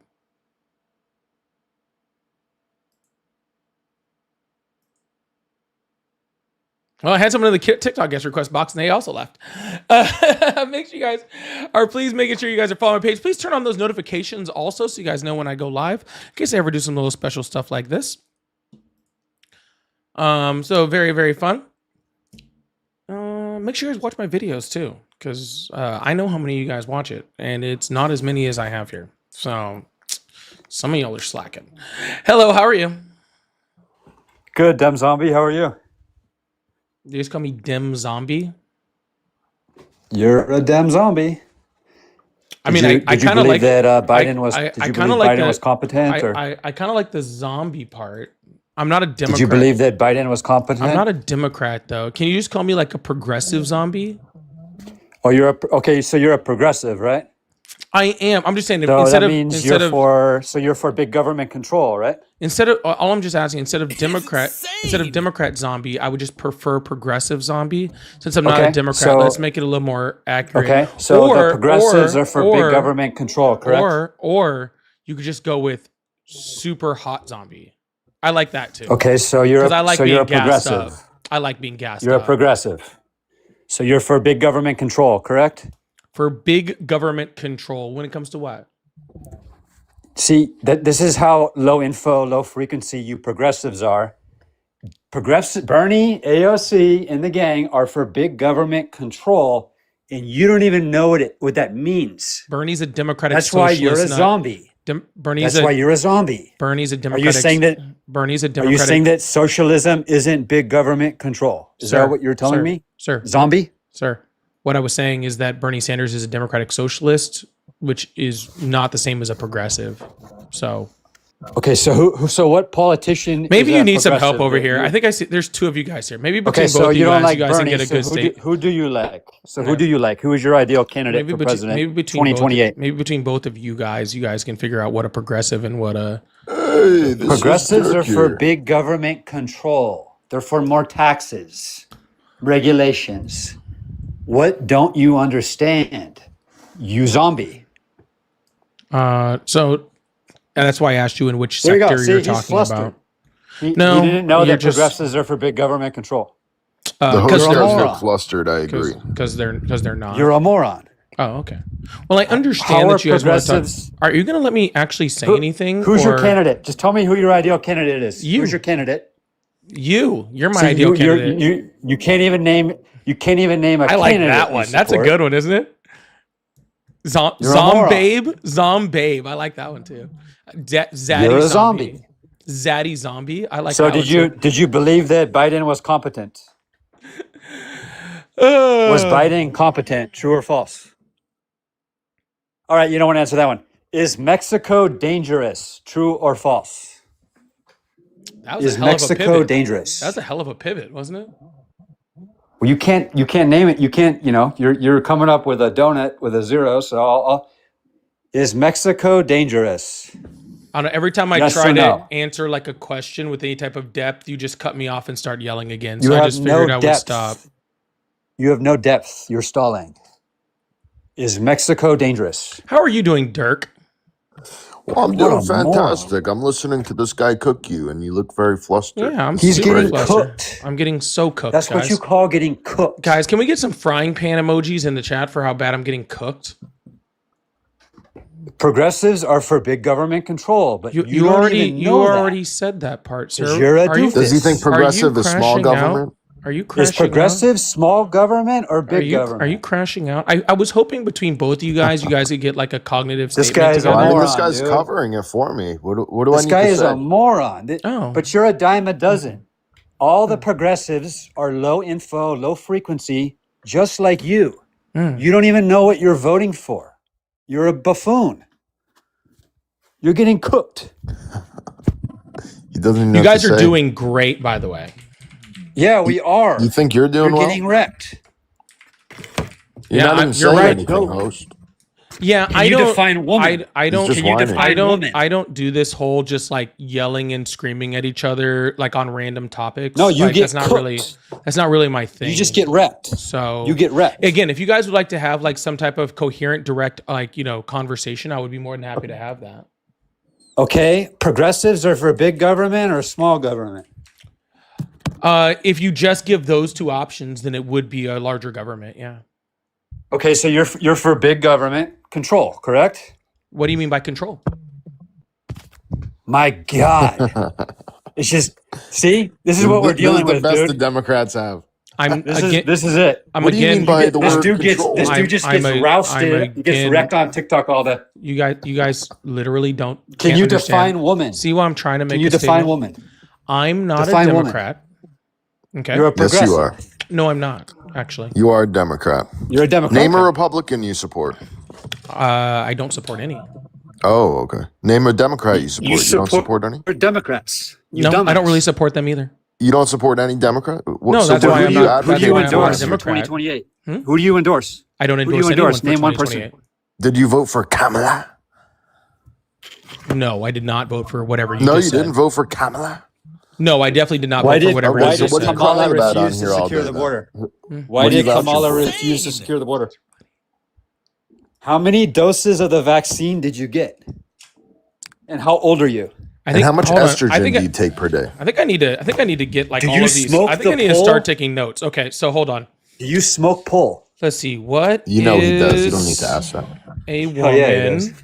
Okay. Yeah, what is a woman? All right. You know? How much estrogen did you take?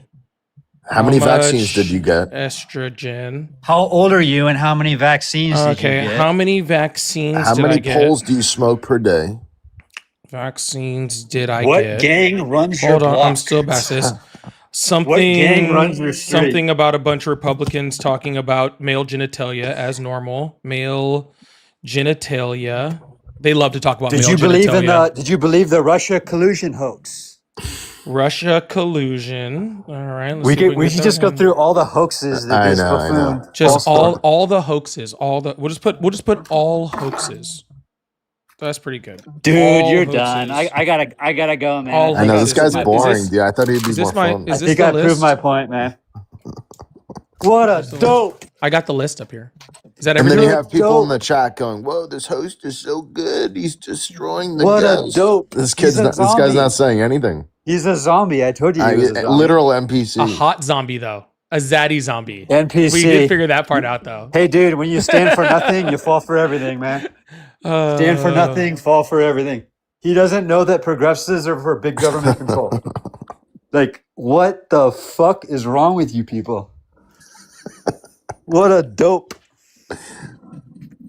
Cooked. Look at this goofball smile. Cooked. You smoked the pole or what? You a top or a bottom? Why you interested? Fuck no. What gang runs your block? Well, if you're- what Demeter city do you live in? Ooh, now with the racism, that's a good one. I didn't have that on my list yet. Racism. What did I say that was racist? What did I say that was racist? racism? That's a good one. What did I say that's This racist? this is great for me. Yeah. If you don't I- vote for Biden, you ain't black, boy. I love it. I love it completely boy. when Republicans come up here and hit on me. I think it's great. Dude, you're a damn slave, bro. He asked me if I was a. He asked you. One of them asked me if I was a You're top a or a bottom. slave. One of them asked me if I was a Modern-day top or a bottom, slave. and the other one asked me if I wanted to give him a little something something. That's pretty crazy. That's pretty crazy, guys. This is the best the instead of- Democrats have. How instead- sad is this? instead- This is what they're resorting Instead of to? coming up here and screaming, Has you this, guys should has just this guy have ask so me many out. viewers? You guys should just ask This guy me doesn't out. say anything. I'm gonna say Can you no. make like an I'm argument? gonna say for no. why This guy's you got want no- Like I Democrats can to no definitely, socialize like I and can make us definitely Just illegal? tell. defaults. Like I can definitely tell I'm hotter Default to than the both of you. NPC talking points. I know. Yeah, I'm definitely hotter than both of you guys. Big bad orange man. But like maybe both of you guys combined. racist. You didn't call us xenophobic You're a yet. Where's that racist one? because you said I live in the Demeter city. By the Oh, way, Why didn't you guys. say I live in the xenophobic Democrat yet? By the way, Did you if skip any that of you part in your guys script? ever like think about going to like a MAGA live, this is exactly what it sounds like. Why are This is Demeter this cities is so this dangerous? is why like there's only like 20 people in like the largest one of their lives is because all of them sound exactly like these two. I'm not even saying anything. They're literally arguing with themselves. Yeah, we know you're not saying anything. To themselves. They're just arguing with Why is themselves. Somalia dangerous? Is it themselves. because it's filled with Somalians? Why are the Demeter cities dangerous? Is it because it's filled with Dems and maybe blacks? Can you name one that thing why? a Somalian has invented? Why is Sweden safe? Is it because it's filled with Swiss people? You people are buffoons. Can you name an invention from a Somalian? Besides pirating, yeah. Besides pirating, he's cooked, man. He does. He's look at this guy. he's googling right now. What But has dude- Somalia invented? No, I'm actually just messing a with my dime a dozen. audio settings. Anytime I go live with, How do I anytime I go live with you any guys know damn how I zombie, fix this is what these you get. audio settings? I'm like, I don't. He's cooked. Why do you still support Trump? Well, can you name one thing Biden did to improve your life or community? There we go. Let's No. do this. That's why I Besides support importing, There we go, millions we'll of do this. How potential about that? Democrat voters. That's why I support Anyways, Trump. sorry. What were you guys Go saying? down to Mexico, dude. You'll last a fucking weekend. I've been to Mexico. It's great out there. Oh, it's So why great don't out you there. move What there? city? Yeah, what city? I used to go to Cancun. TJ actually. Let's go to TJ a You lot. used to go to TJ when? When I was growing up. Okay. Is Tijuana dangerous? Is it a Oh, top yeah. 20 dangerous city in the world? Well, I don't know if it's top 20. It's definitely dangerous. I would not advise going there at night. It's why is it dangerous? Is it because of alligators and crocodiles and spiders, or is it because of the people? I mean, probably the same reason that like East Texas is dangerous because there's too because I can't go there because there's too many people that sound like or you. Baltimore. Oh Philly, no, I any feel damn- I any damn inner feel I city. feel a lot more comfortable. Portland, Seattle. I feel a lot more comfortable in Chicago or Tijuana than any city that you live in. Oh yeah, I'm sure. Yeah, go walk through a black neighborhood after dark, homie. I dope, can dude. and I can do that. Why do blacks commit the majority of murders in the USA? They don't. They don't. Who Oh, does? they don't. They don't, huh? Who does then? No, white Who people do- do. White people. Can you show us No, they stats on don't, that? dude. Yeah, the FBI stats show that. Go ahead. Black show people them. actually Yeah, Pull the it up. FBI Sir- stats say that Pull it up. 55% of all Sir, I'm murders are trying committed to. by blacks. I'm trying to. That's speak. more than every other race No. combined. The Please FBI explain. stats show that the most. Please explain. Sir, Yeah, I pull actually up the am stats. trying to engage Pull with up the you. stats. Sir, Show I'm- us, I am fucktard. trying to Pull up the engage with you. stats. I am trying to engage with you. Okay, but I'm not Man, going to you're do it if you failing. guys are just yelling. Okay. You're failing. You're just miserably at lying. engaging. All right. You're So lying. here's what's though. gonna happen. You're lying. I'm going to So go what ahead and say this percentage of statement, murders and are committed if by either blacks? of you guys talk, I'm dropping you. Okay. What percentage of All murders are? right. There we go. So, like I Can said, you with- show proof that blacks don't commit all the right, most there we go. murders? So what I was trying to say was, while black people do make the majority of the arrests, okay, they also make up the majority of the exonerations because black people are arrested more for murders that they don't commit. But if you actually look at the conviction rate of black people, it's actually very, very small. So they're not committing the majority of the murders. They are just getting arrested for the majority of the murders, because our criminal justice system is incredibly racist. But they don't want me to say any of that stuff. That was kind of fun. Y'all, please make sure you hit that follow button, hit that subscribe button if you hadn't already. I figured between both of them, maybe they would be able to get like a coherent sentence together. It did not work. Okay. But when people are like, come in, they're like, oh, why don't you just let them talk? Because that's what they sound like. And I just want to let everybody know that that's why. That's what they sound like. That was kind of fun, actually. Maybe I'll do that again sometime. Bake, thank you so much for the $2 super chat. Said, what the fuck is this called? Tell these our words to shut the fuck up. I tried. They were very angry for some reason. I think they were mad because they couldn't figure out whether I was a top or a bottom. I think that really upset them. Chewy, thank you so much for the $2 super chat. Said Trump just subsidized AI companies. Caller is cucked. Yeah, that's for sure. Carolyn, thank you so much for the $10 super chat. Said typical MAGA, nothing but insults because they are uneducated like Trump likes. 100%. That's very true. Me Too's play Jackass theme song. I should have played that like a like the circus one. The circus, you know what I'm talking about? Also, I definitely saw someone in my chat whose name is literally Moreno Valley. That's where I grew up. Benny Hall song. That's what that is. Benny Hall song. Megan said, we know these two are in the We Can Always Tell camp. Yeah, 100%. Whenever I hear the We Can Always Tell thing, I know Benny Hall. Yeah, that's right. Benny Hill. I can always tell whenever they're like, We Can Always Tell camp. It's always like, I was really attracted to a trans woman, and now I don't know what to do. Now I think they all need to go away. Because I was attracted to them, and now I don't know what to do with my sexuality. That's just all I feel every single time they say it. Lovely Goddess said, oh, is this a Grinder live?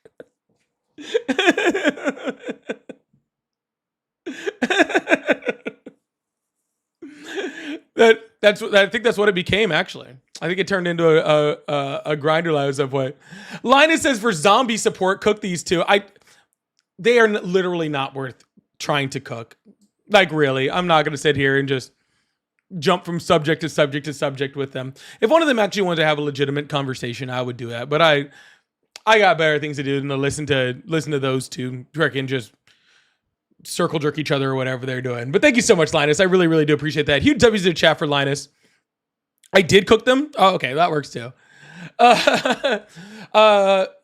MAGA are all the same nut jobs as Wake Up Sleep. I appreciate that. Thank you so much. Chihuahua said, did the Microween support group end early? Also, Charlie Kirk. Jesus Christ. I didn't read that second part. Holy shit. All right. And we need Dumb and Dumber to exit the call. They're gone. So I wasn't ready for any of that. Yeah, those dudes had meth brain. That was bad. That was wrong for whoever put that. I really got to start reading super chats before I put them on the screen. Okay? That was wrong. That was wrong. I was just surprised by it. All right? It was wrong. I was just surprised by it. All right? And see, I got to read it now. See, you guys are throwing me off by putting them up there and then I wasn't reading it. Charlie Brown, for all this faults, has some Charlie Brown, for all of his faults, has an awesome, short, and even cooler dog. Snoop is a real motherfucker. All right. Well, this live took a whole bunch of turns. Holy shit. This I don't know where we're going with all this. This all just took so many turns. But we're going to keep this thing going, see if we can get another conversation going. Hopefully something better than what we just had, because that was kind of crazy. All right. No, the Moval thing. So we were supposed to do a meet and greet in Riverside like last week. Was it last week? I think it was last week or something like that. We are going to do it. hopefully in March or April in downtown Riverside. We actually went down there. We actually got a place. We actually know where we're going to do it now. So we are going to be doing a meet and greet in downtown Riverside, hopefully March, April timeframe. And what I'm hoping is that we can do it. Yeah, we were in Riverside last week. We wanted to do it then, but it was just it didn't work out as well. But we are gonna do one in downtown Riverside, literally March, April timeframe. I'm hoping to even possibly throw in a Vegas trip with it. I'm hoping. And do both. But we'll see. But regardless, make sure you're in my Discord. Make sure you're in my Discord so that when we announce it, that people are that you guys know when and where and all that sort of stuff. I'm not gonna say the place yet. I'm not. I know what it is. It's a place. It's a place in Riverside, and it's Well, I found out I know the owner there. So yeah, we're gonna do it's a real cool little spot in downtown Riverside. So we're gonna do that hopefully end of March, early April. Ari and I are kind of planning it ahead right now. So it should be fun. Should be fun. But I'm hoping to do one in Riverside and one in Vegas, and we're hoping to do back to back little nights or something like that. So I wish we had gotten to do it before, but yeah, it's a super chill spot. I may have had a few too many wines there while I was there. I might have had a few too many wines there. But I do know the owners, and I know they're not Trump supporters, so we should be clear. Ari, you're always cold. I don't know what you're talking about. Fly said stupid and racist versions of Beavis and Butthead. Yeah, that pretty much nails it. And Jocko says, I'll be there. Yeah, we only had I think before we canceled, I think we only had 4 or 5 people that were coming to the last one. I want to make sure we get a good crowd. I know we got peoples out in the Riverside area or closer in driving distance of the Riverside area. I know that you guys are out there. So I want to make sure that we can do this nice and in advance, have it completely set up and all that sort of stuff. That way, when we go to do it, we're, we get a full turnout. So I don't want anybody to miss. Again, we have not announced a date yet. It'll be sometime in March, April timeframe. And it'll be in Riverside. I know that. They'll be in downtown Riverside. So, no, we do need to do one in Florida. I don't know why we haven't done one in Florida. I'd love to do one in Tampa area. That would be really cool. That'd be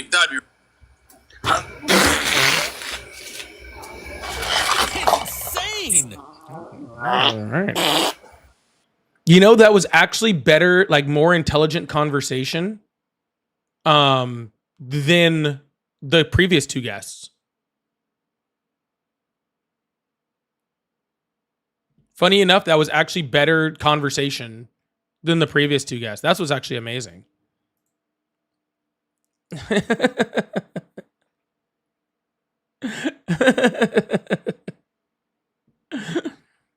I mean, honestly. Valador, thank you so much for the $5 super chat. Said that call was like listening to 2 toddlers rile each other up. Yeah, that's literally all it was.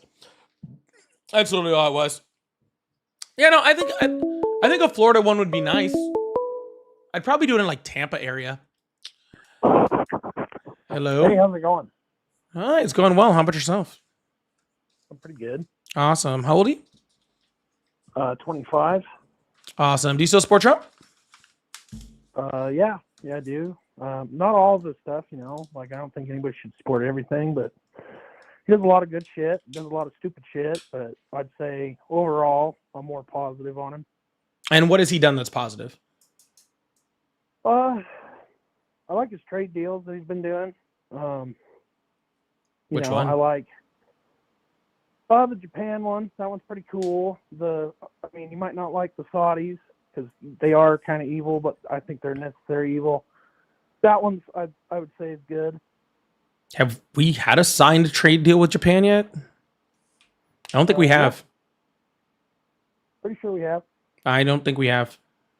I say, well, I mean, pretty sure we did because he has part of his quid pro quo with it was Japan wanted him to get rid of the small vehicle tax, and he did do that. So I'm pretty sure. Huh? I mean, I don't know if it's totally finalized yet. You might be right if it's not finalized, but I'm pretty sure it's not. progress. So therefore, but sir, if we don't have a signed trade deal, then we don't have a trade deal. Yeah, but he's working on one. I mean, that's That's not a trade you deal. That's know. just grandstanding. Yeah, I don't know.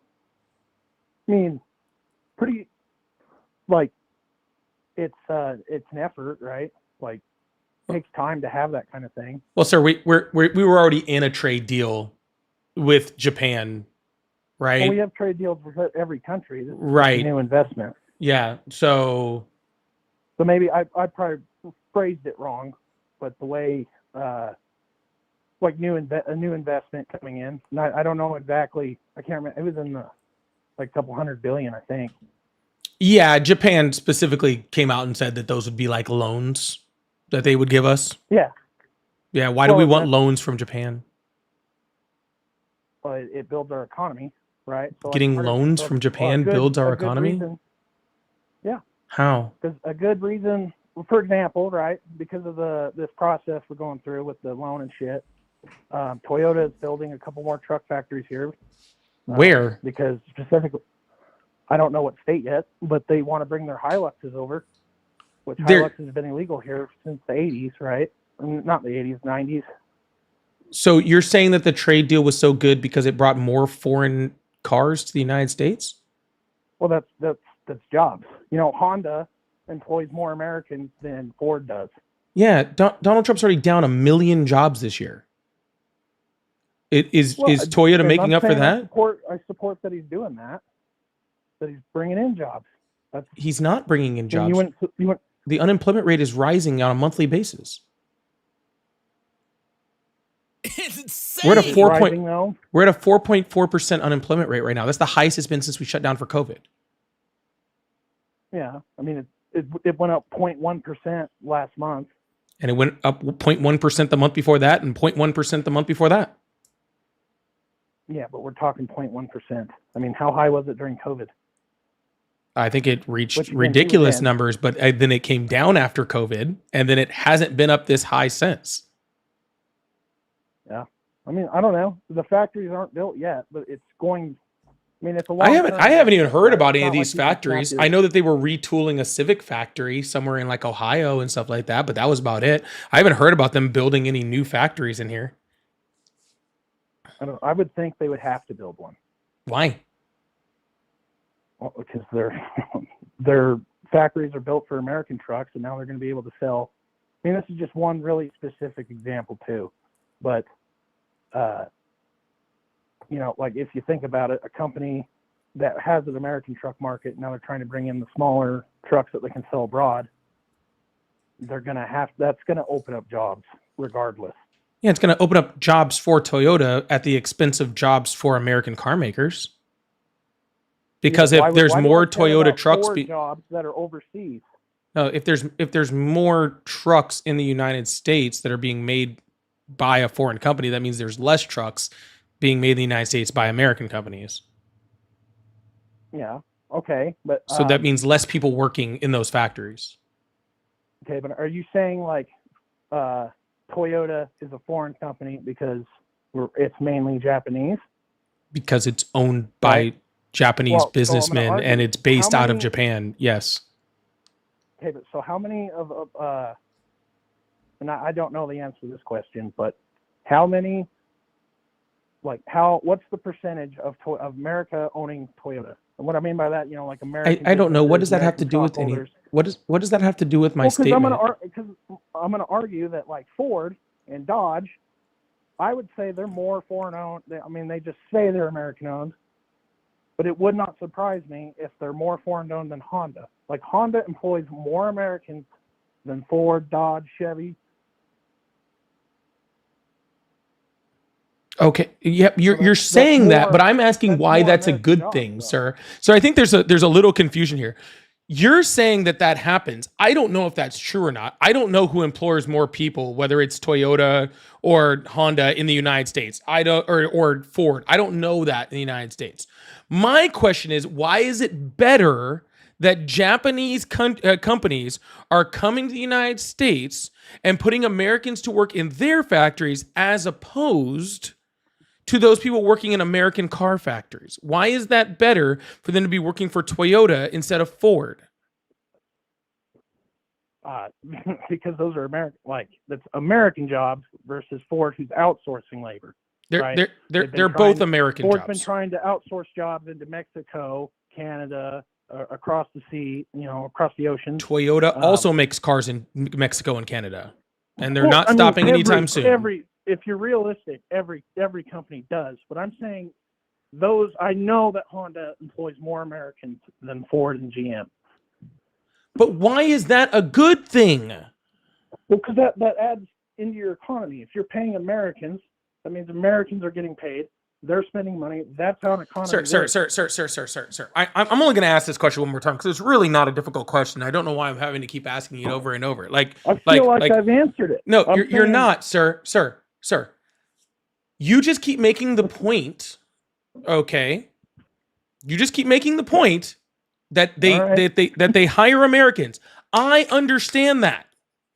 I'm not arguing with you on that. I do not know who employs more people. I don't know. Okay? Here's what I do know. Okay?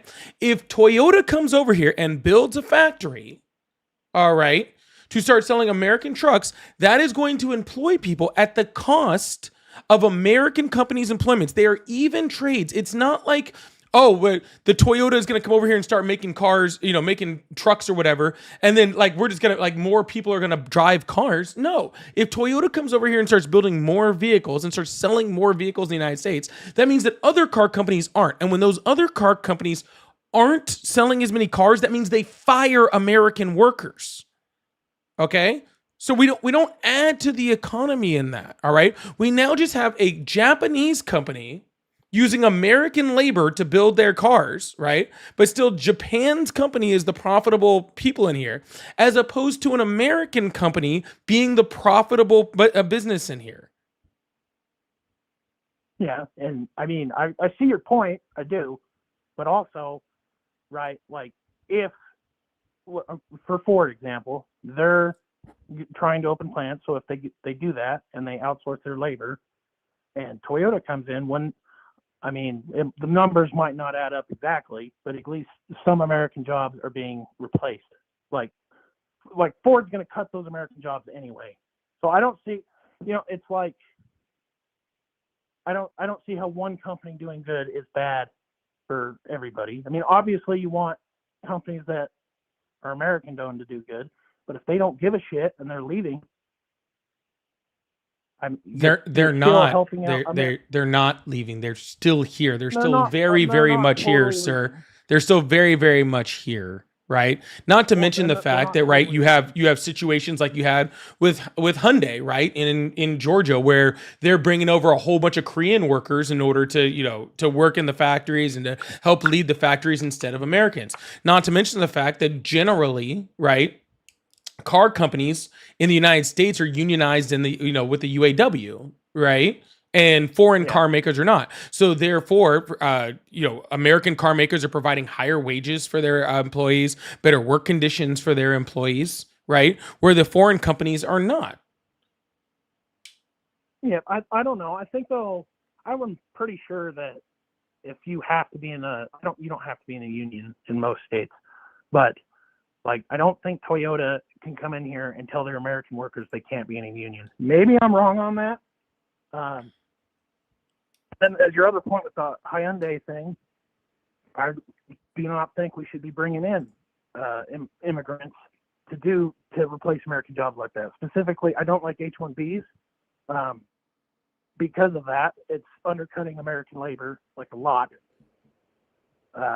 And I would probably agree with you. I don't know if you would agree with that at all, but that's one thing that I don't like that Trump's doing is the H-1Bs.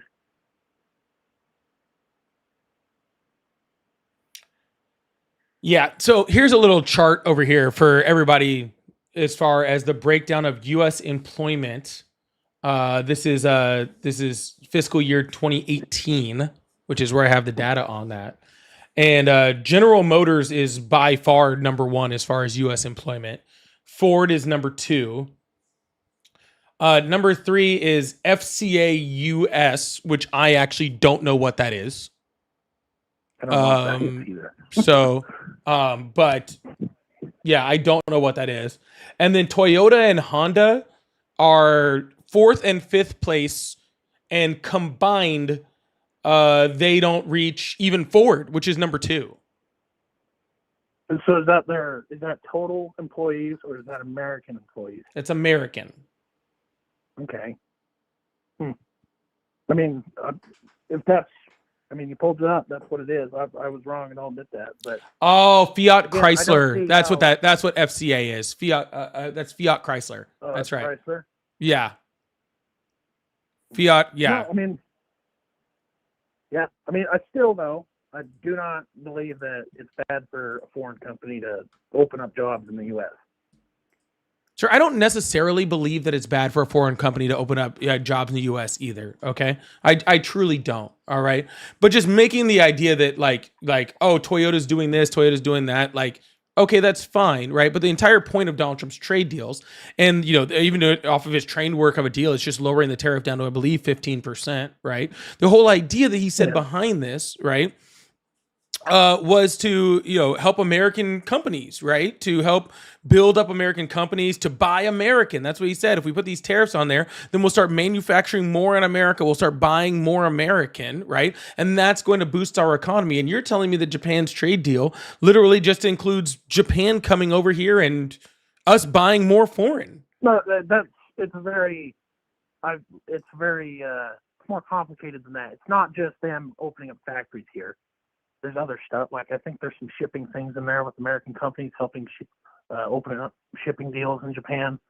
But it's not like it's just one piece of the puzzle. It's an investment in it, even though it's kind of a loan. It's an investment into our economy that our government doesn't have to put up. What investment into our economy that our government doesn't have to put up? What do you mean by that? Yeah, so I mean it's better than us printing money, right? Like we'll probably have to pay back some of this loan, but that it's not like we're just going to write a check for that. They're going to calculate that. So what do you think we write checks for? You think we write checks for people to build factories? I was using that as a expression. Like we're not just going to have the Fed print out a bunch of money and give it to Japan. That's how we would pay that back. Would be with goods. But by the way, yes, Toyota is opening up a new plant this year in North Carolina. They announced that in 2021. Yeah, but did they announce that they paused it? They did not pause it. They had been continually building it. That's how long it takes from an announcement of a factory until you build it. I know, but I mean, it's 2022. I don't know the whole story on the plant. I did know that they were opening plants up here. I did know that. And Toyota specifically said that this trade deal it wasn't entirely on it. They've been wanting to sell their Hiluxes and their small pickups here forever, but it's been illegal. And part of the reason for this trade deal going through is that tariff that caused that back in the 90s is being repealed. Gotcha. So our entire trade deal that we did to, that disrupted, our stock market, disrupted our GDP and our economy, that freaking has caused all of these companies to shed jobs and move on to different things. All of that was so Japan now has the ability to sell more cars in America. That sounds like we just got our asses handed to us in a negotiation. That's what that sounds like. I said specifically that this Toyota thing is just one piece of this trade deal. This trade deal is freaking huge. This trade deal doesn't exist. How is it shedding our GDP? This trade deal doesn't exist. Let's be very clear. Okay, the trade deal doesn't exist. It's not signed yet, but it's like anything. You're negotiating, you're selling, right? So then everything you're saying could go out the window. Time. It could. I don't think it will, though. There's this much money on the table for both sides. Why would it go out? What money is on the table for us? Totally wrong. What's on the table for us? Yeah. We're getting capital. It's How? insane. Companies are opening up here. We're getting capital. We're getting paid. What companies? We'll have to pay back. Well, I hate to keep going back to Toyota. Toyota was already doing this before the trade deal. So what companies? I know there's a shipping thing. There's American companies that are opening. I haven't read the whole trade deal. It's changing all the time. But I do know We that there already are American we already shipping had companies that are opening up new contracts because of this. we already had generally open trade with Japan prior to this. No, yes, we did. So But so what are you telling me? We they're put all buying these out, like, tariffs American on for companies. so that we could get so that we could get back to where we were before Trump took office? No, you're oversimplifying this a lot. I'm not oversimplifying it. You just seem to not know kind of much are. about it, and you're trying to make this projection that this trade deal is so good for Americans, but it doesn't seem like you know anything about it that is actually good for Americans. It's good for any money coming in. It's good for Americans. There's nothing saying money's coming in. It's going okay, but Okay, to there's pay it nothing back, saying. Donald Trump got up on stage. Okay, Donald Trump got up on stage and was like, "Hey, we have this. Japan is going to do like all of this investment." And then the Prime Minister of Japan, like the next week, was like, "Yeah, no, the fuck, we're not. We might give you a loan." That was and what you're looking at was a month ago, and it's progressed from where that. I mean, they might not have been. It was in the trillions, right? Now we're down to the hundreds of billions. So I mean, but it's not dead in the water. Is what I'm saying. Sure, I'm trying to figure out why we needed one. I did see the Japanese Prime Minister said, "No, the fuck, we're not." I did see that. But Sir, it's I'm trying to not figure dead out in the why water. we needed one. Our relations and our import and export with Japan was already excellent. We were already doing just fine with Japan. Our trade going in and out with Japan was excellent. We were both supporting each other's economies. Everything was fine with Japan. We didn't have any problems with Japan. Yeah, so We generally had like we had almost business free with your friends, trade and this is what with they're Japan. So why did I need Trump to come in? Okay, put on all these tariffs, create all this tension to have a trade deal when we were already under a very good trade deal with Japan that was just made in 2019 that he made. And in Japan, the tariffs are a totally different thing. I mean, the tariff, and not all the tariffs. I don't agree with all of them. I agree with a lot of them, especially with China. If you just look at the rate of what we're getting, our trade deficit we had with China, the tariffs solved that. They said, and I haven't looked at, I don't think they're paying down the national debt with it, but they're saying we're making a ton of money on the tariffs, which I don't see how we're not. I see how we're not, because you can't make money off of something if you're the one paying it. Well, I'm not saying every tariff is good. No, what But there I'm was a saying bunch is that that were. tariffs are a tax on American importers, so therefore America, it can't make money off of America. Not always. The Yes, tariff is more always. like- it's more like That is literally the definition of a tariff is a tax on imports, on importers. foreign goods. But okay. No, but yeah. We On importers. Americans paid, not every day Americans, but Americans paid those tariffs anyway when they went abroad. Sir, what I'm saying is you're not getting money into the US if the US is the one paying it. If I transfer $10 from one of my bank accounts to another, it doesn't mean that I made $10. That American company is going to charge more on the other end as well.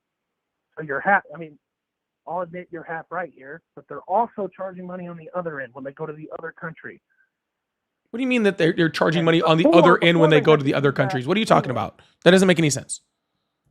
All right, so China has a shitload of tariffs on us on a whole bunch of stuff. Okay, they've had it forever. A lot of the tariffs that are coming in are they're leveling the playing field. They really are. Tariffs aren't So coming like- in, So for sir. beef, They're not if you coming think about- in. It's American money paid by Americans to the American government. It's not China is paying $0 in tariffs to us. Chinese companies are paying us. Chinese companies are not paying us a goddamn thing. Chinese companies are shipping their products here by themselves, which they don't always just send it to the middlemen. A lot of the times they import on their own and then sell it to the middleman. So a Chinese company coming in with foreign goods has to pay that tariff. Sir, Chinese companies aren't coming with foreign goods. Walmart, Amazon, Target, they're the importers. What do you think? China just goes in and imports the stuff just to what? Sit it in a warehouse and just hope somebody buys it later? What are you talking about, dude? That's not how that happens. Contract with Amazon, but Amazon does not, for the main part. I mean, they probably handle some of their own shipping, but Amazon doesn't have a shitload of ships to send it across this ocean. No, because it doesn't get taxed on the ship, sir. It gets taxed when we take it off. When the ship pulls up, and half the time, and whoever owns the ship pays the tax. That is not in any way, shape, or form true. It is. That is not in any reality true. Yes, it is. It is not. They might pass the cost down to the company that's purchasing it. No, they do not. That is not how any of this works. That is not even close to how this works. Okay? If I am a business owner in the United States and I need a product from China, then I request the product from a Chinese company. That Chinese company ships it over to me. When I receive that foreign good, I pay the tariff.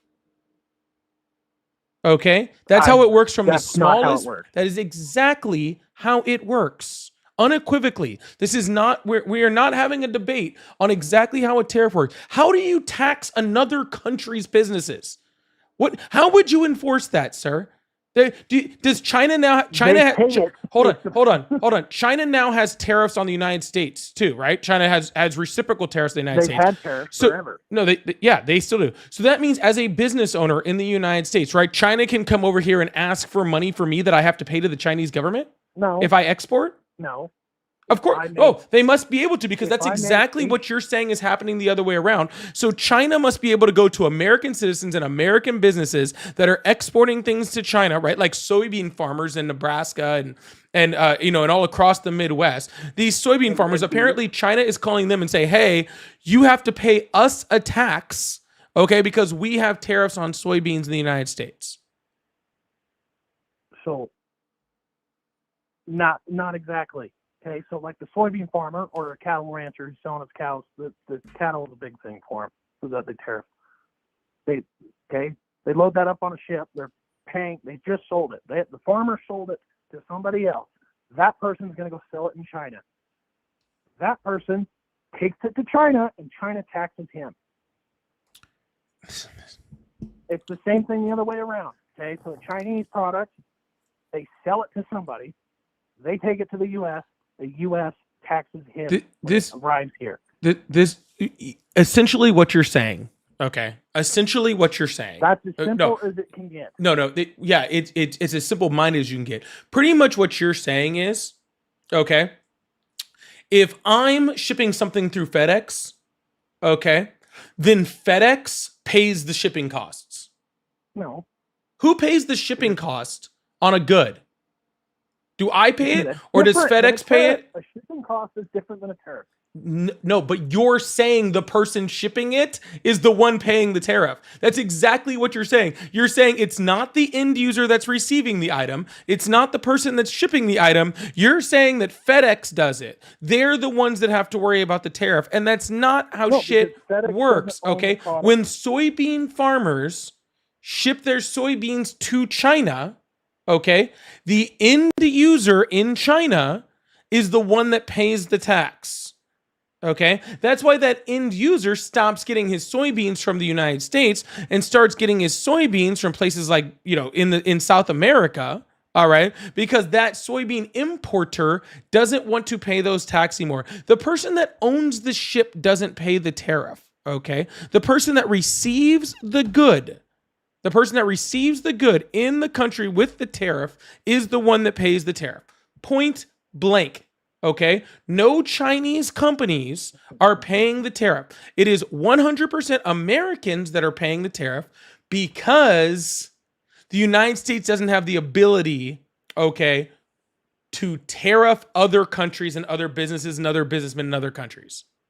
Okay, So that's not how this works. I'll admit you're half right here. No, I'm not half right. I'm 100% right, and I'm tired of this. Is a ridiculous argument. This is a ridiculous argument, and I'm tired of having it. I am not half right, sir. I am 100,000% right. I'll use a Donald Trump term. I am 1,100, 1,200, 1,300, 1,500, 1,600% right.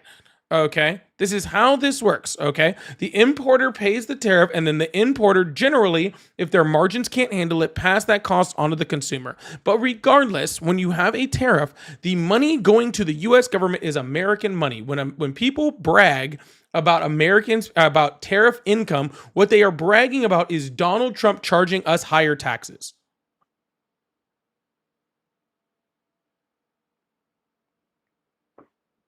I'm pretty sure that the Chinese company that owns the product to get it in here has to pay it to get it in the U.S. Sure. And how does the United States, and how does the United States enforce taxing a Chinese company?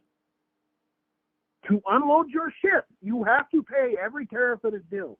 Oh, gotcha. So you think that there's some poor ship, some ship captain that's sitting out there just handing $100 bills to some IRS agent at the port. No, you think that's how this works? It's more complicated than that. But you pay. Now, you might be right that it might be American money if you would argue that the costs get passed to the American consumer, which you would be right. But it also promotes buying American goods. Sure. And that happens. No one at the ship captain is not sitting there handing $100 bills to an IRS agent at the fucking port. Okay, that's not how this works. Okay, the ship drops it off. They say, "Hey, I'm shipping this stuff from China." Oh, which company is receiving it? That company is receiving it. That company that is receiving it pays the tariff. Not the person shipping it, not the person making it, not the Chinese company, not the boat captain, not any random ship worker, no one at the fucking docks. Okay. The company receiving the good is the one who pays the tariff. Period.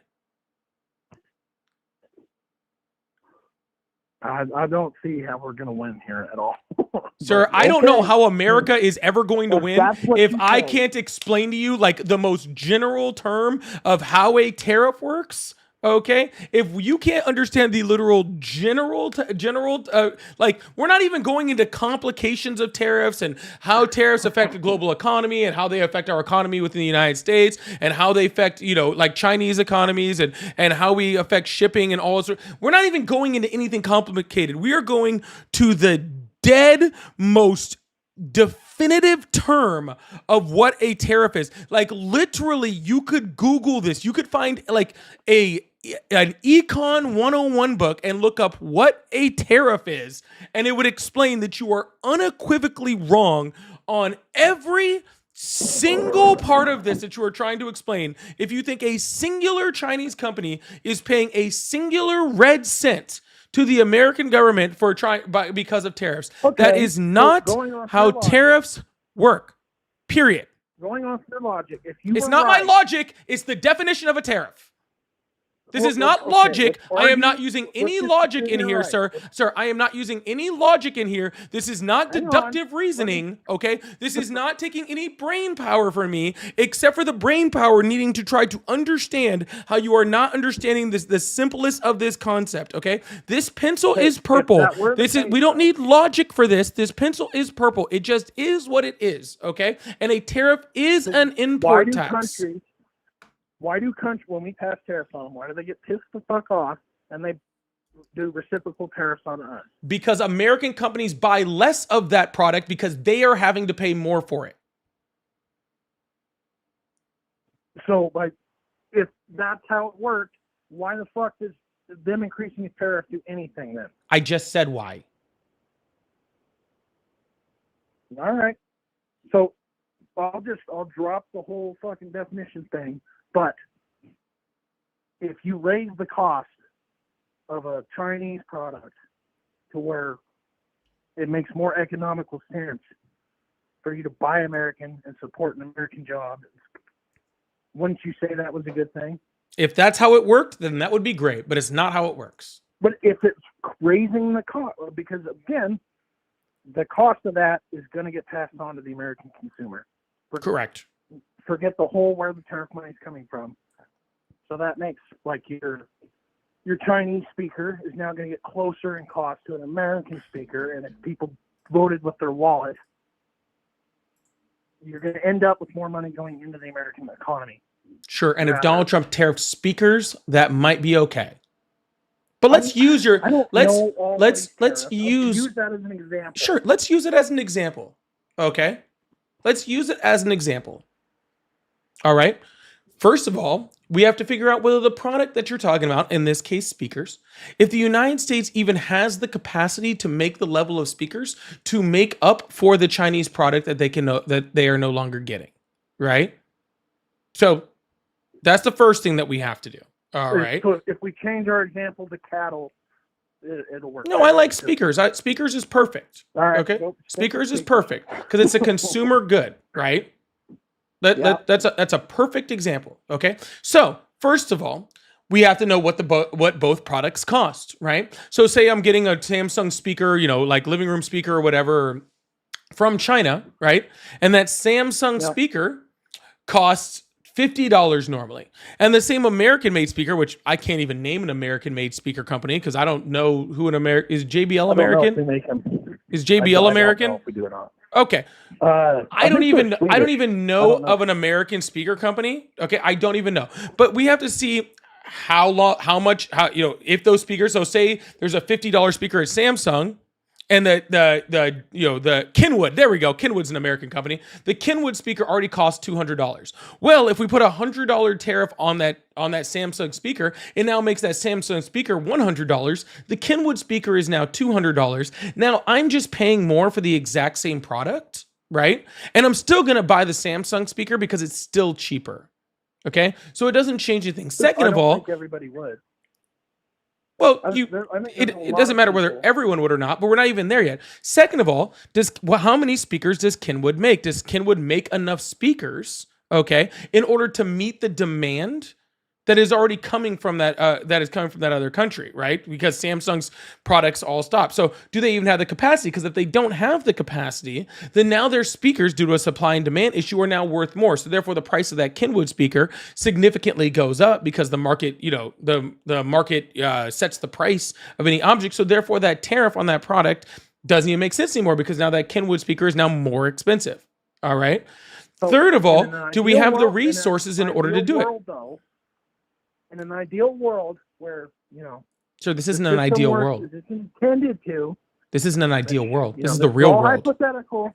This isn't the real. The free market would incentivize Kenwood speakers to drop it because there'd be other American companies that could now compete. Are there? Because if there's not right now, but if you raise. So if there's not, then what do I? Sir, I'm trying to buy a speaker. Like, I don't know what you're talking about. I can't wait for an entire new company to just start up, hopefully someplace, okay? And hopefully somehow maybe able to make speakers and get them to me. Speakers, though. Huh? So you might get the shaft, but other consumers won't. Because there's always Yes, they will. People looking to buy. Yes, they will, because now they're paying more for the speaker. There's always people looking to buy a speaker, okay? And I'm arguing that if you buy an American product, it offsets the cost raise. And I'm saying that it doesn't. First of all, I'm saying there's not enough companies in the United States to make the products that we're getting from places like China. Kenwood's not American. That's funny. First of all, there's not enough product makers. First of all, sir, there's not enough product makers in the United States to make up for all of those products. We don't have the manufacturing. We don't have the company. We don't have the space. We don't have the workforce. We don't have any of those things to make up, okay, for those products that are coming from China. So therefore, sir, we're still just going to be paying the higher price. We're just going to be paying the higher price with the tariff because we don't have another choice but to buy that Chinese product, okay? Second of all, even if you're saying that you want to move those companies there, still not going to happen because, again, between labor laws and all those other things, they're more likely to just move their company to someplace with a smaller tariff, right? Say move it from China to maybe someplace in like Southeast Asia, right? Where the tariff is then lower, okay? Because they didn't have such significantly high tariffs as China. And then we're still just getting those imports from someplace else. It doesn't change. It's just not from China. right? Which I think kind of ruins the fucking point. I mean, Kenwood is actually if you're Japanese. looking That's for a fucking short-term hilarious. solution, Who but if you're is there an arguing- American-made speaker like that anybody can think of? I don't know. I love how he picked Bose. That's a good one. I said JBL first. I asked about JBL. No one gave me an answer on I thought JBL. JBL was owned by Nokia, but I'm not a speaker guy, so Owned by. Let's see. I'm curious.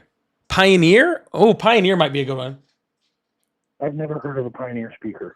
Nope. JBL is a brand under Harman International, which itself is wholly owned. Is a wholly owned subsidiary of Samsung Electronics. So literally, JBL is Samsung. Oh, okay. Pioneer is owned by Japan. That's kind of funny that we don't have an American speaker company. Someone said Beats by Dre, and I think Beats is owned by. Is Beats owned by Apple now? I think Beats might be owned by Apple.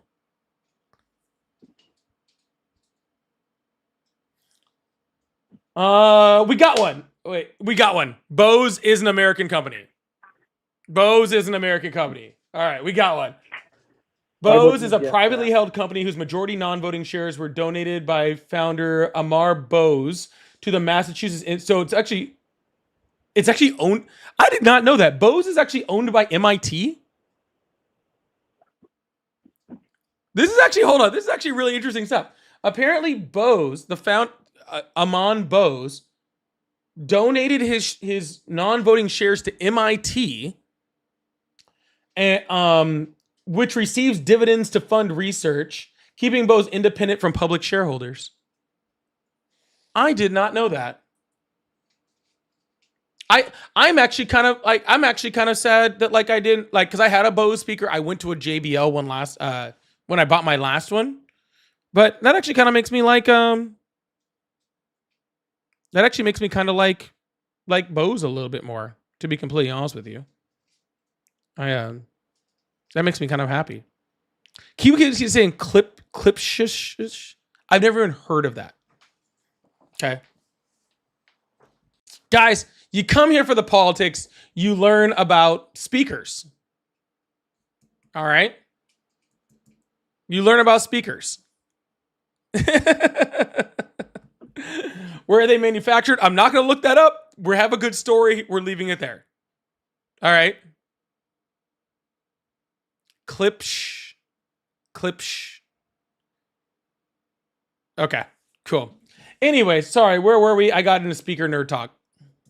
No, you just taught me something. I did not know that we even had an American speaker company. Yep, it's Bose. That's pretty cool. I mean, I don't know. I guess I did see a startup that they make speakers that look like Claymore mines, and that's pretty cool. But someone said Polk Audio is also American. Bose is made in Mexico. Someone said Bose is made in Mexico. Oh gosh. I'm leaving it there anyway. I don't care. Okay. I like them more. All right. I like them more. Anyways, caller, I'm gonna move on to the next person. I hope you have a good one, all right? All right, sounds good. All right, man. Bye. Are there American TVs? We're about to go down a whole rabbit hole of what's American. It's crazy all the stuff that you think is American and it's not. Yo, please make sure you hit that follow button, hit the subscribe button if you haven't already. Turn on those notifications so you know when I'm on and how we keep this thing going. I appreciate you. Love to hack. Thank you so much for the 5 pounds over there. So how do you stay so chill when talking to these Muppets? It is practice. It is a lot of practice. Honestly. Truthfully. That's all it is. Okay. It's not. This is learned behavior. Okay. It's truly learned behavior. That's all I can say. You do this for long enough and just it just kind of, I don't know. I don't know. Sometimes it's apple juice. That's how I get through it sometimes. Okay, right now it's just Gatorade. Oh, my Gatorade's actually out. Actually, I got a little more in here. But thank you so much. I appreciate that, Hack. Chuckles, thank you so much for the $2 super chat. Chuckles also said, how much do I have to pay to debate this fellow? You don't have to pay anything to debate me. You just have to call in or join the guest request box when I open up the phone lines. That's it. You also again asked how much should this isn't like a pay to debate system.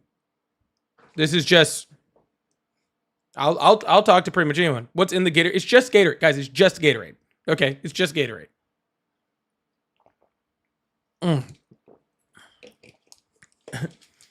Maybe I should be switching to something else. Freaking, it's Friday. It's pretty much Friday night right now, right? So I probably could. Bake also said, this is exactly why he loves the uneducated. Sorry, I had missed that one. I apologize for that. Thank you so much. Also, Sandust, thank you so much for the jewels. I really appreciate that. Vengeful Emo, thank you so much for the laughing disco. Bake, you had the jewels over there too. I appreciate that. Oh, Azul, thank you so much for the $5 super chat. I missed that one too. Said, Polly, you are my hero. I'm not going to say that last part. All right.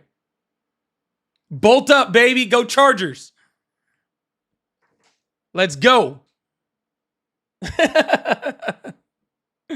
Thank you, Azul. And James over on Cash App, thank you so much for the $5. Said for love the show, you're the best. Thank you so much, James. I really, really appreciate that. Thank you so much. All right, y'all. We're gonna move on to the next caller. I got a little bit more time before Ari gets home, and then we have to go do stuff. So I'm gonna open up these phone lines, get this thing going. I might give myself a little apple juice too, just for funsies. But if y'all would like support, as you guys see, I have super chats, super stickers, all the gifting stuff over there. I have my little live gift goal. I have the pay links in the bio, all Cash App, Venmo, PayPal. They're all at Polypolitics. So if you would like to support the live, that is a great way to do it. I appreciate you guys. Thank you so much. But really, just hit follow. Hello. Hello, how you doing? I'm doing great. How old are you? I'm 28, and I'm Chuckles, the guy that was donating. Hi, Chuckles. Yeah, you How don't you doing? you don't have to pay. You can just call, man. I appreciate the super chats though. Very nice of you. Oh no, it's cool. I'm sure it's stressful having to do all these debates. I know not everyone is good faith and courteous. Yeah. Oh, it's all good, man. I do appreciate that. So, anyways, how old? You already said how old are you? So, do you still support Trump? I do still support Trump. Awesome. Why is that? I'm very critical of him, though. I'm very critical of him on many things, but I do think overall he was the right pick for multiple factors. But we can go however you want to go. Sure. Why don't we start with your first factor and we'll move from there? So my first factor is actually growing up. Like I said, I'm only 28. So I grew up under the Obama administration mostly, and the Overton window pushed pretty far if you really think about it. And what I mean by that is if you look it up, Obama's original stance on like gay marriage was between man and woman only. And now I don't think that's even up to debate. I don't hear anybody on the Republican side. There's a few, of course, headbangers, but mostly people accept that that's just another, sexuality. I think if you look overall, the Overton window has shifted very far. I think it was getting too far.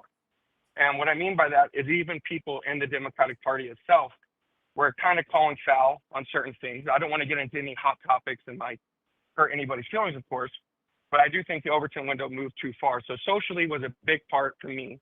And the second biggest motivating factor, which I know you're against, I joined as you were doing the speaker debate. By the way, Clips is a high quality home speaker. That's probably why you didn't hear about it. They're not super popular. But anyways, I do think that we need to bring manufacturing back to America. And I would be open to hearing other ideas on how to do it. But unfortunately, I'm a little bit left on some of the more, when it comes to like corporatism and stuff. I'm not a socialist, of course, but I do think that we need to put up some boundaries, because if you look back before when we were doing much better on single family household incomes, what was going on is employers were making less money and they're having to employ their employees more. Ever since we shipped off most of these jobs in manufacturing, they've done nothing but make more and more money. And we need to bring them back here to where people, if they try to charge exorbitant amounts, what's going to happen is people will not buy it and they will go to the cheaper products and they will still want a piece of the market share. Business isn't going to just shut itself out of 100% of all of its possible what would you call profits, but are going to have to take some profit loss. And I do understand there is going to be a hard transitional period where certain products are going to be, like you said, speakers are going to be more expensive to encourage them here. Do you think that tariffs won't work at all? That was a whole bunch of stuff, and I'll be honest, I wasn't taking notes on what you're talking about. So you started with the Overton window. You ended up with you blaming Tariffs. Tariffs. Hold on, sir. You ended with you blaming companies shipping products overseas for the reason that Yeah. single family households don't exist, which is not true. Businesses are true, but besides that. But I want to start with like your first topic. You talked about the Overton window shifting too far left. In which way did the Overton window shift too far left? Sure. So there were certain conversations taking place, and I know this isn't necessarily like the majority, but like one of the big ones is, what was it? Minor attracted peoples instead of pedophile. That was up for talk. Tampons in men's bathrooms. We have transgender females competing in biological female sports. Then we also have, in my opinion, we have 38 trillion in debt.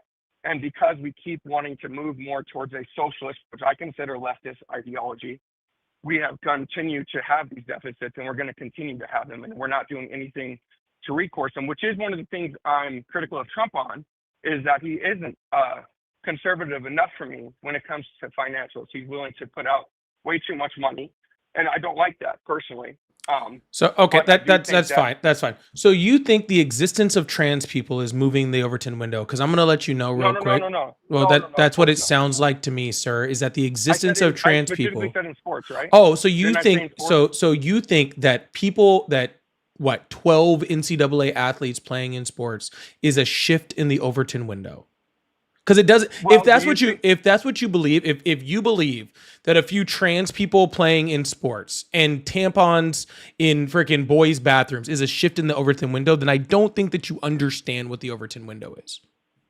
Well, of course, I'm not trying to disrespect you, sir. I'm not trying to disrespect I'm you either, but if that I asked you how we shifted in the Overton window, and you made Right, okay, so your maybe- reasoning was because of trans people, which I would like for you to show me like any. No. What was my first position though? Do you remember it? What was my first point to prove the Overton? I don't window know, was sir, shifted? because like every time you kind of do like go on for a while, so like I'm just trying I'll to. keep it simple. I apologize, sir. My apologies.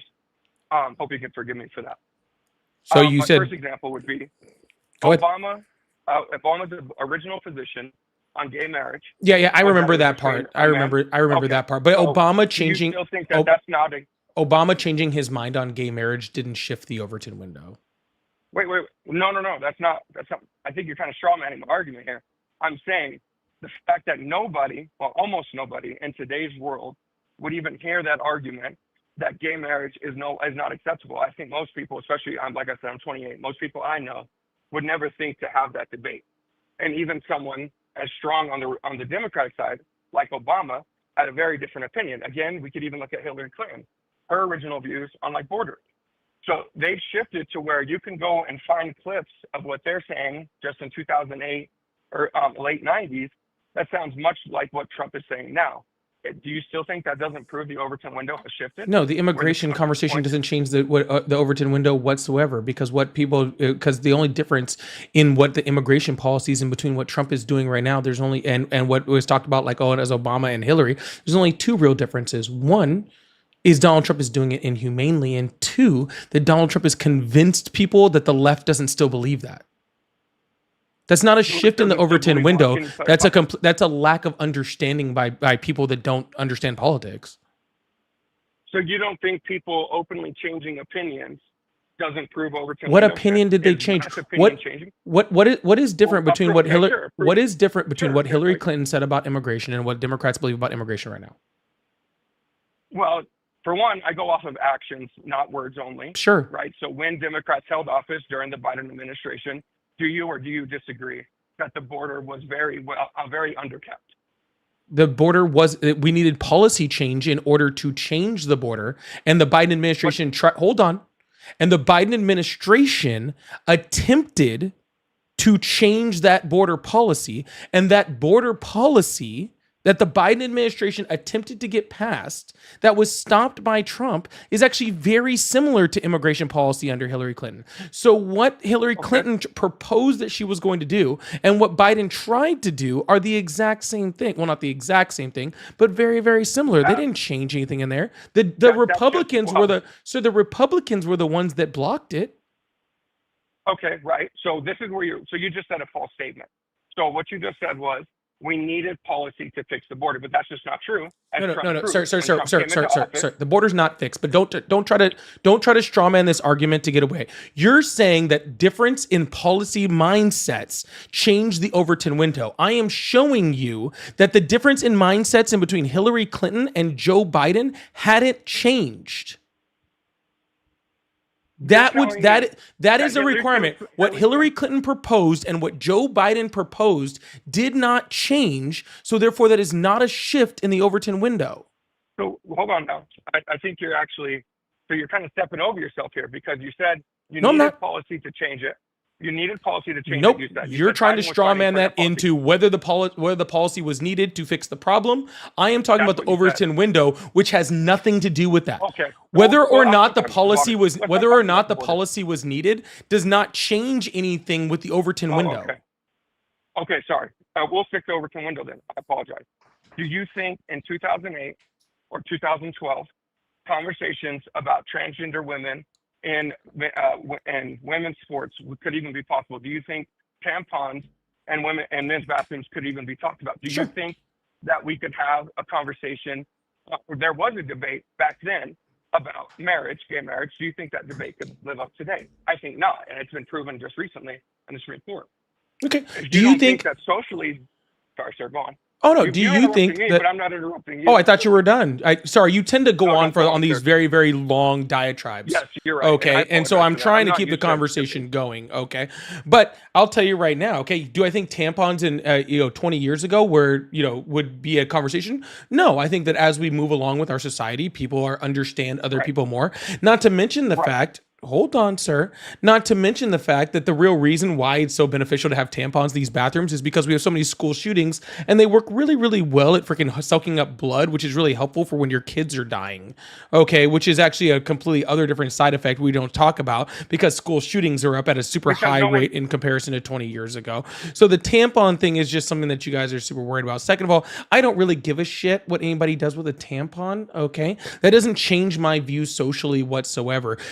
There might have been bad, like literally until you guys all brought this up. I'm sure that I've been in like hundreds of bathrooms with tampons in them and I didn't even notice. And the reason why I didn't notice that there was tampons in bathrooms is because I don't use tampons. And so therefore it doesn't affect me whatsoever for a tampon to be in a bathroom that I'm in because I don't use them. Okay. So that's not a shift in sociology. That's not a shift in culture. Okay. That is just a shift in the understanding of people. Okay. Second of all, but you admitted that it did. What? You said that the debate couldn't happen back then and that you agreed that back then that debate couldn't happen. I think it totally could have happened. It just didn't happen. I think the conversation totally could have happened. It just didn't happen. Well, then why is it that even on a leftist show like Bill Maher, you had someone like Chris Prager going on and saying that men could menstruate and getting laughed at over almost 10 years ago. And today, if you don't agree with that in certain circles, you'll be pushed out. Yeah. What circles is that? I really. What circles? More progressive. More really? I'm in progressive circles. I've never seen anyone pushed out for that. Oh, well, I would completely disagree with you. I've been in multiple communities, but I try to be in both sides of the communities. You don't do a very good job. Community. Well, how could you? I feel like you're like angry at me or something. I'm not angry at all, sir. You're just misrepresenting you're misrepresenting the argument for your own benefit, and I don't like that. Okay? What I'm saying is, sir, no, sir. People on the right do this constantly. Okay. People on the right consistently tell me that people on the left won't accept you for X, Y, and Z, and it's not true. Okay. How can you say it's not true? I get told. You didn't ask me for any fact. You didn't ask me for a single fact. Because you're giving me an anecdotal story. Why would I ask you about facts? Hold on. Because you said I did a bad job. If you're going to have if you're going to distinguish your judgment on what I've done, wouldn't you want to at least know what I've done? No. What groups did I join? What did I say? No. I mean, to make this, so your progressive groups are the same as every progressive group, and none of them could possibly be different. Is that your position? Nope. So then how can you tell me I did a bad job based off of just a few words? Because I think that I am Which probably tell you keyed the into a same thing. lot more progressive circles than you are. Do you disagree? A lot more, but is not the same as all, correct? Which Correct. means that So there's you're still saying that space you've, that I joined some, yeah. which I just listened to you. Sir, the And reason why I don't when the believe you is because DDG you're not a progressive. So I'm pretty sure that most likely you were probably pushed out of that progressive group because you're not a progressive and had nothing to do with whether or not men or women can menstruate. Okay? Because you're obviously you're not a not going progressive through my whatsoever. argument, So though. I don't know You're kind of what just you would be attacking me. doing in a progressive group since you're Because I like obviously to think- not a because progressive. We're all fellow Americans. This is our country. We're all Okay. fellow Americans. And if I can find 3 issues that we agree on, then that's something we can work on together. And then if we can grow some respect by working on these issues together, then we can work on bigger issues. Yeah. And we can Okay. find a mutual So- respect to understand one another. Let's get this down to brass tacks, okay? The Overton window has pushed right. The Overton window has been pushing right for a very, very long time. And I mean decades, probably about as long as you've been alive. So what are your examples? Okay. Of that? Can you Yeah, prove that? I can easily do that. And I can take it, very, very far back as far as you know, if you want. But the key thing is to just look at the progressive of Overton windows of other countries and other regions in the in the world. I don't care And about them. I care about I don't America. care what you care about. I'm talking about the Overton window, and it has no effect on what you care about. Are you talking about a global Overton? No, window, or are I'm you talking talking. about I'm American talking. Overton Period. And window? you can be quiet. Maybe you'd understand it if I got finished with my sentence. Well, you interrupt me constantly. so All I right. just Well, then thought why it don't was you an go ahead and open debate continue, and then I'll policy. finish my sentence whenever you're ready. Okay, absolutely. My point is just being, if you are trying to claim that the Overton window hasn't pushed left at all, I think that you're going against the facts of culture. Where I grew up in, the world I grew up in, I should say, under Obama, is a very progressive movement. And my whole life, I was taught anti-racism, which is a great thing. I was taught anti-sexism, a great thing. And I was taught all, which were very common in the early 2000s, both of those.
Hello. Hello. Are you still there? That's good. Yeah, of course, sir. All I right. have respect Awesome. for you. I appreciate you taking my call. Yeah, absolutely. So what I was saying about the Overton window is I was saying if you actually compare the Democratic Party to any other country, like any progressive or industrialized nation, you know, in this country right now, right? Or in the world right now, right? The United States would actually be on the right side of their Overton window. The Democratic Party would be on their right side, right? And this is completely different from a lot of different times in our past, right? Where we actually were very progressive. If you actually want to talk about, you know, like when I know you had mentioned earlier about, you know, single family homes being able to, or single family incomes being able to provide for provide for their families of a singular income, maybe with 2 or 3 or 4, different dependents underneath that, right? Well, the reason that is because we had things like pensions, we had things that would like unionizing, which was very, very, very progressive policy Which I at agree the with. time. Right. Yeah. So we've traditionally had, more progressive things. And actually when we've had more progressive things within our country has been significantly more successful. Right. And then we had this turnaround of those events, right? Well, we had Obama who came around, who was slightly more progressive than we had, to a certain point, right? Changing his stance on legalized marriage. You mentioned that, but, just more policy as far as building up our social safety nets and things like that. And those things actually did move the Overton window slightly, and I mean very slightly, to the left under Obama. Then Donald Trump came in, right? And then we had a huge shift, right? We went right back into trickle down economics, and we started to have this cultural, reckoning where, things like racism were a lot more prominent, right? The support for racist groups were a lot more prominent, right? And you saw this large right wing, conglomerate of people within the United States that pushed the whole thing to the right. Now, the Democrats could have fought that off by, fighting back with more things that are more progressive and so helping to move that Overton window to the left, but they didn't. Who did they put in as a president? They put in Biden. And Biden isn't even on the left. I mean, he's technically a Democrat, but he's not in any way a leftist, right? His entire policy agenda and how he had worked throughout his entire time in Congress was he was going to be bipartisan. He was good at getting both sides together and bringing in groups and stuff like that. So Biden didn't pass any policy or anything that really pushed the Overton window anywhere to the left. And so we look at that when Donald Trump went to go run for office in his term, right? Kamala Harris didn't at any point in time run a singular ad or have a singular talking point, okay, that talked about transgender people. All right? This is true. Now, This is true. that would have been something that would have been, as you said, like if they were like, yeah, we need to run to get, transgender people more this, more that, right?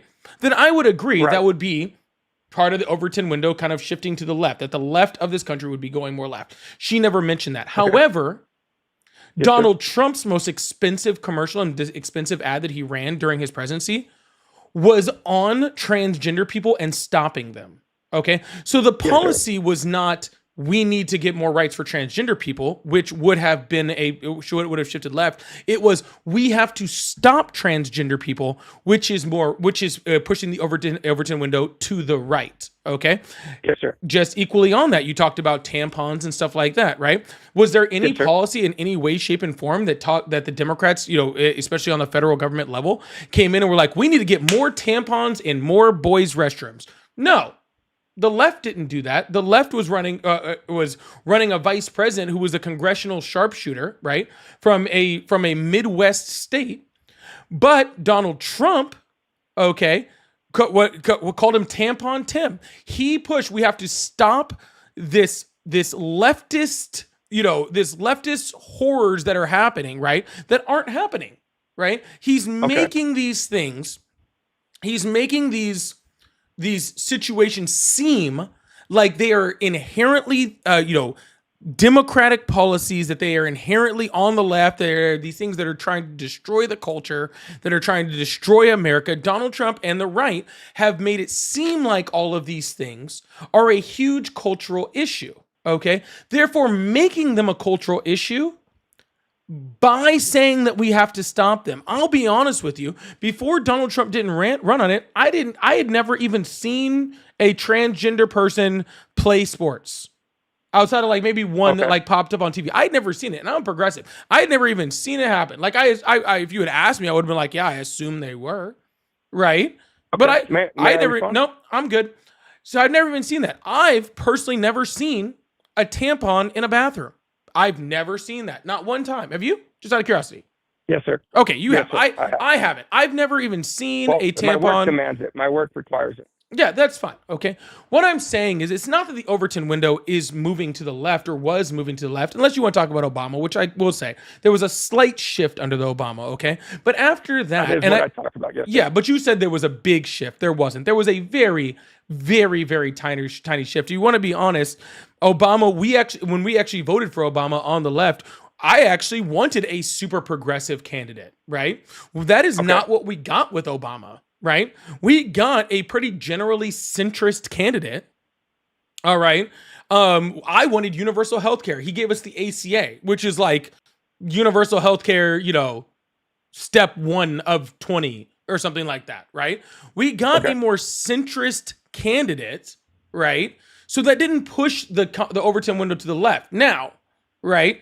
Like if we were to get the next candidate to be, I don't know, name someone super progressive for no reason, AOC, right? Somebody super democratic, like democratic socialist, ultra progressive, like all that sort of stuff. Then yes, I would see us culturally shifting to the left. But I think that the whole idea that the right has been trying to do is to convince everyone that the Overton window has severely shifted to the left. and it hasn't. It's the idea that the left is going crazy, and we have to do something to stop the left from this shift, even though that shift never really happened. Go ahead.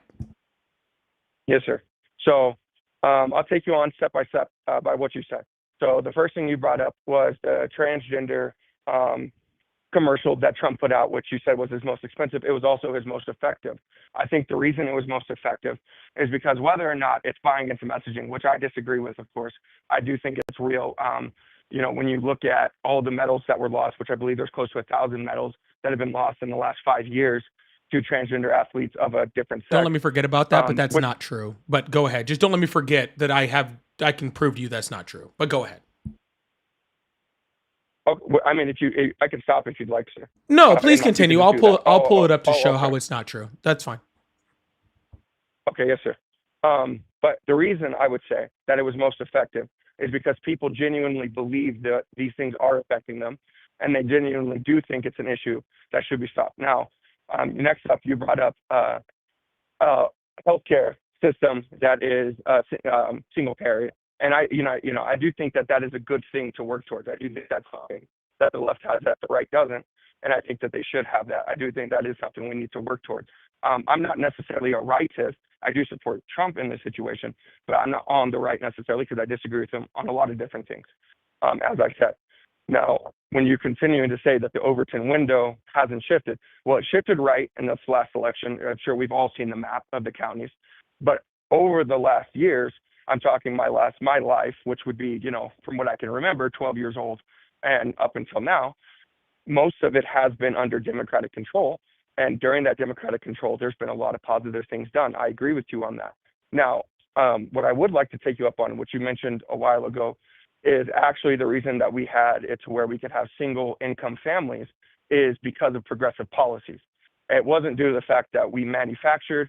It wasn't due to the fact that we had a much, stronger middle class. So I'm wondering, where do you pick that up? I want to understand that logic, because maybe you're right. I'm a young guy. I definitely don't get to look into this as much as you.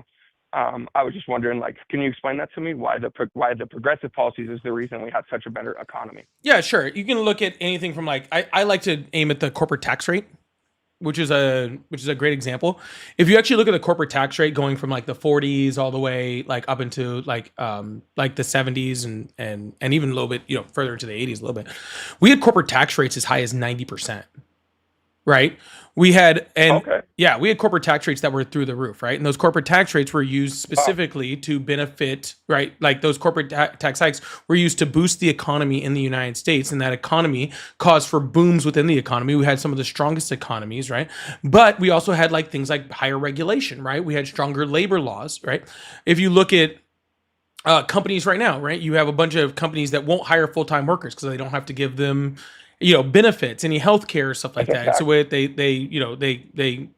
they save money from being able to do that, right? We hadn't had a raising of the federal minimum wage in, I don't even remember when the last one was. It was ridiculous. But I know 725 is not going to do it, right? So we had companies that used to give things like pensions, right? That used to, and now it's all 401ks and stuff like that.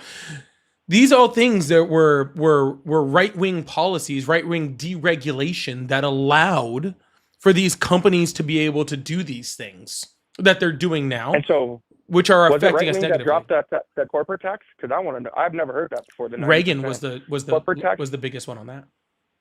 Oh, nice. Yeah. Okay, good to know. So that's some more research. Trump's done it twice. Like I said, I'm good faith. Yes, and I don't believe in trickle down economics. Like I said, that's where I don't agree with the Republicans. I do think that I'm for cutting off foreign aid to all countries. I don't think we should be getting involved in any kind of wars. I just think as a human, if I'm 30, let's say I'm $1 million in debt, I'm not thinking how can I help other people? I'm thinking, what can I do to get more money for me to pay off this debt? And so I don't agree with, the money, even though it's a currency exchange. I don't agree with the money with Argentina.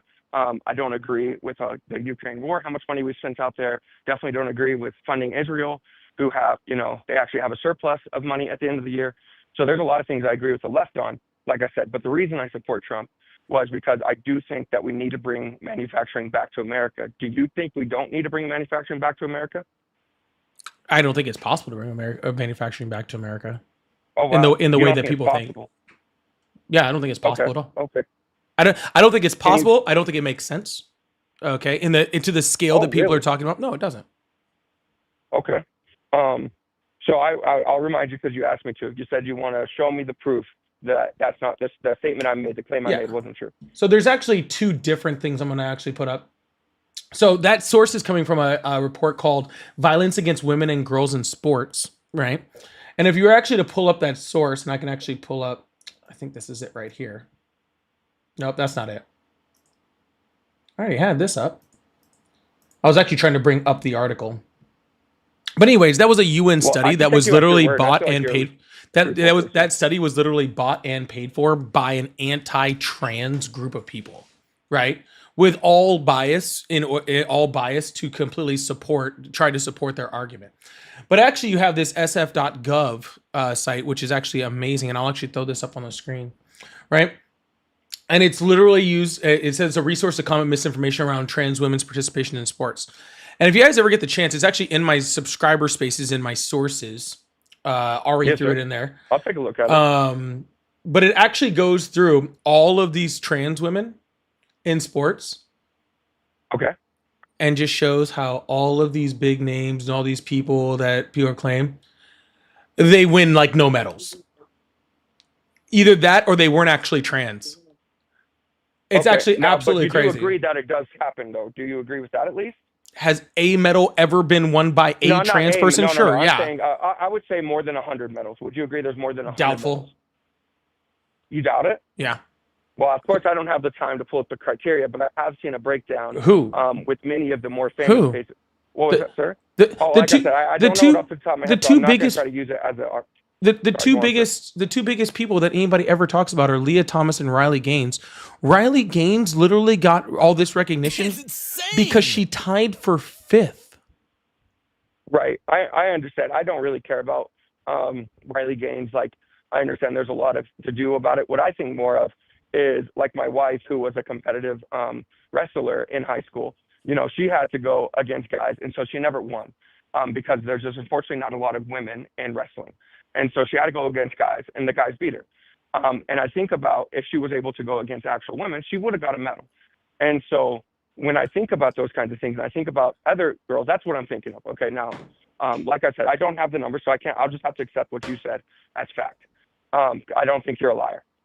Now, what I would say though is that even a few cases, it wouldn't come from the right. I don't think you can find a single Republican a conservative spokesperson, a Republican elected official who's ever said, "Hey, we should have transgenders." Now, I don't think the whole left thinks this, but that is where the idea comes from. Can you agree to that at least? Can you show me one politician or spokesperson that says we need transgender people in sports?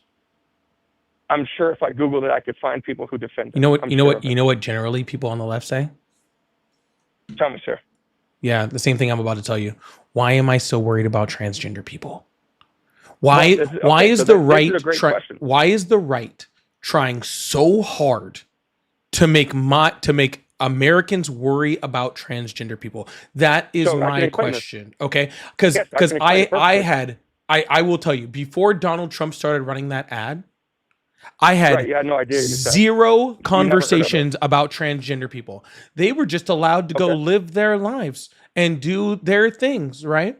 And when it comes to the sports Right. argument, the sports argument is a joke. Okay? It's a complete joke. All right?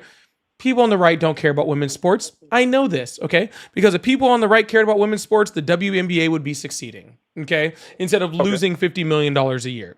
But nobody watches it, okay? Including women. Right. Nobody watches it, right? It's Right. just the that's fucking truth. correct. And I'll ask you right Okay. now, okay? Can you name me Yes, sir. 3 WNBA teams? Oh, I'm not a sports guy, sir. It's not that I love That's sports. fine. It's that I want to. That's fine. You don't care about women's sports. Okay. No, hold on, that's- sir. That's fine. I don't really want to hear the position because what I'm saying is this whole thing about sports is a joke. I don't want the government involved in sports, period. And I do mean that, period. Okay. Like I am a huge NFL fan. I haven't missed a Chargers game in I don't even know how fucking long. I've watched every single fucking one. I was literally flying last week. I paid for the internet on the flight to make sure I could stream the Chargers games. I don't miss Chargers games. Okay. And I don't want the government coming in telling me who can play or what the PED rules in there or what a catch is. I don't want the government being involved in telling sports, sports leagues who can play and who can't play, whether that's professional, whether that's NCAA, none of that. I don't want the government involved. Okay. That's what I do to not think about the government. Okay. Personally. Okay. By the way, thank you so much, Tam. I don't know how to pronounce that. Thank you so much for that subscription. I don't want to think about that type of stuff, okay? And I don't want the government going in. What I do know is that sports care about parity, okay? The reason why the NFL is king, okay, even though people try so hard to make college football like king, right? The reason why the NFL is king is because literally on any given day, any team can beat any team, okay? Period. Okay, any team can beat any team on any week. The closer the teams are, the better the freaking sport is to watch, the more fun it is to watch, the more people bet on it. All right. They want parity. Right. And if trans people were causing the parity to be lost, i.e., that they held this huge, biological advantage that was causing them to be superior, okay, in these sports where they were, doing all this damage to women, then the sports would have gotten rid of them on their own because it would have gotten rid of the parity, just like PEDs did, right? Like they got rid of freaking performance enhancing drugs because it stopped the parity. All right. It stopped people being even. So let sports do their sports thing. Okay. Women are going to get hurt in sports, just like men are going to get hurt in sports, no matter who's playing. And being trans doesn't increase that likelihood. And besides that, can we please just stop talking about trans people? Because these people are literally trying to live their entire life, just like the rest of us. I assume, okay, that especially with all the politics going on around it, it makes their life a lot harder. Okay. And I'm not about making anybody's life harder. All right. So can we please just leave these people alone to just do whatever trans people are doing? I don't know. I'm not trans, so I don't know what they're doing. I'm sure they're having a real good time. All right. And let them just be on their own without us bothering them so much. I can happily go with that. That's what you would request. Absolutely, sir. This is your channel, your show. You asked me a question. You said, why does the right care? No, you said you can never understand why does the right care about these things. They don't care about women's sports. They don't watch women's sports. Is that what you said, sir? I mean, in fairness, in the United States, generally nobody watches women's sports. I'm not trying that to be a dick. Right. I'm just based off the numbers, right? Like, okay, no, right. But I just want to make sure I had your position correct, so I'm not arguing against something that isn't your position. I don't think that they do. I think that they have been taught. I think that the right has been taught to care about something that they don't care about. Okay, so this is what I would say. So I used to be in that same ideology, which was live and let live. If it doesn't affect me, then I don't care. Now, I think that the problem with that is that, for one, we've lost a lot of social cohesion with each other because we've had that live and let live idea for men. And what I mean by that is sometimes we look the other way when we could actually give someone a guiding hand. For instance, like drug addiction. Many people look at drug addiction. They say, man, he's going through a really hard time right now, and they try to say, hey, make sure you're taking care of yourself. But they don't really step in to do the hard thing, which is say, hey, you need to cut this the hell out. You need to stop this right now. I love you and I care about you. And because of that, I need you to stop. Okay. And so my opinion is when you do the live and let live thing, what happens is these bad ideas and these bad things, no matter how well intentioned, they end up going bad because you've allowed it to get further and further and further. So sometimes, even if it doesn't directly affect you, right, you should still stand up for it. For instance, I don't agree and I wouldn't allow homophobia or racism in my circles and my friends or my groups. Now, I'm white and I'm straight, so none of those things would affect me. But I still don't think it's good. Even if you truly feel these things, you shouldn't espouse them, and you should find a way to understand where you're wrong. You see, and because I don't want to just let someone live with those ideas because I deem them to be bad, I'm going to go and have a little bit more of a conversation. And if that doesn't work, then I'm going to remove myself from that. When you let someone just do as they please, no matter what it is, as long as it doesn't affect somebody else, which of course that does affect somebody else. Well, can we take a quick pause here? Okay. it's a ridiculous comparison for you to compare the drug epidemic in the United States and trans people, because drugs do affect us. Not past the user though. What's if a up? heroin addict sits in if a heroin addict sits in his house smoking heroin all day, does that affect you? No. And if a heroin addict sits in Okay. his house and does heroin all day, I'm probably not Yeah. going to make a complete a full ideology about it.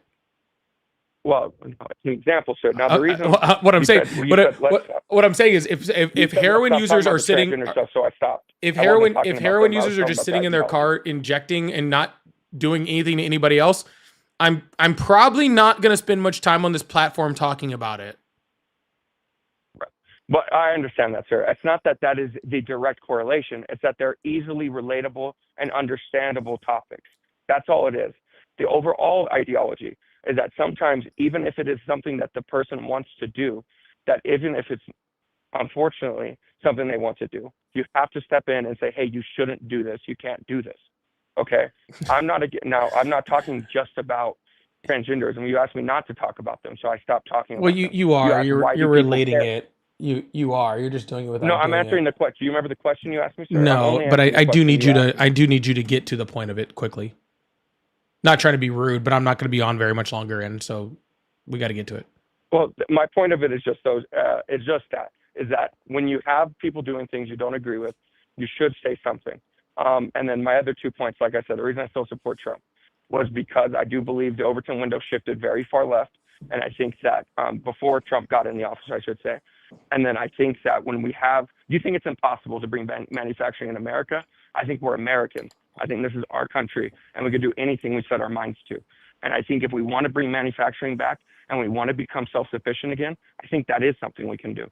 And I don't think we should ever give up. I respect you. I appreciate you taking my call. We are fellow Americans.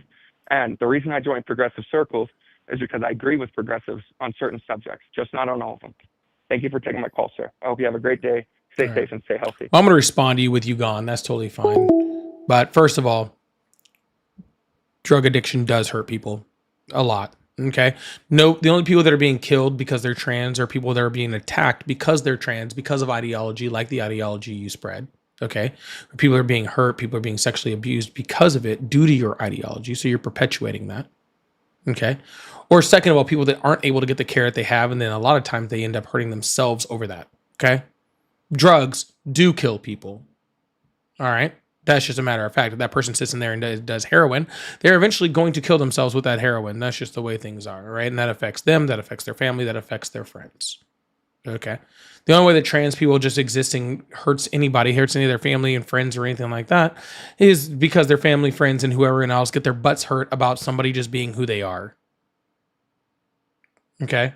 So while you sit there and say if somebody was being homophobic around you, you would stop and say something, yet you perpetuate transphobia yourself, okay, by talking negatively about them, by using things like transgenderism, okay, which is making it sound like, a disease, which is not. You're the one that is spreading that ideology, okay, and people are being hurt because of it.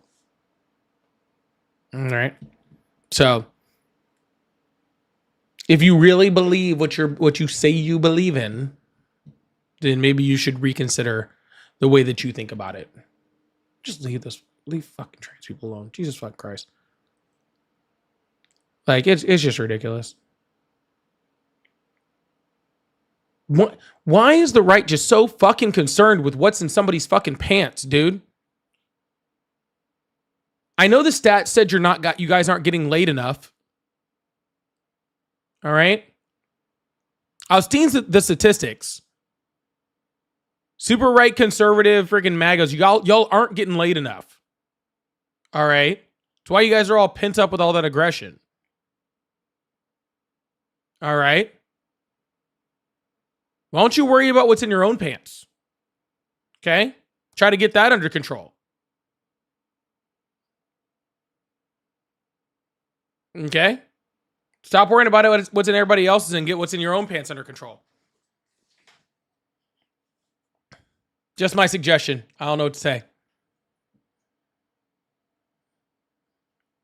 VJ, thank you so much for the $2. The one up, I appreciate that. I had Luis's up there too, 2-month member too. I saw that. That was really awesome. I appreciate that. Vengeful, thank you so much for the laughing disco. Lil said, thank you so much for the high five. Tobin with a $10 super chat said, if you think people fighting for their rights is disrespectful to you, you are the problem.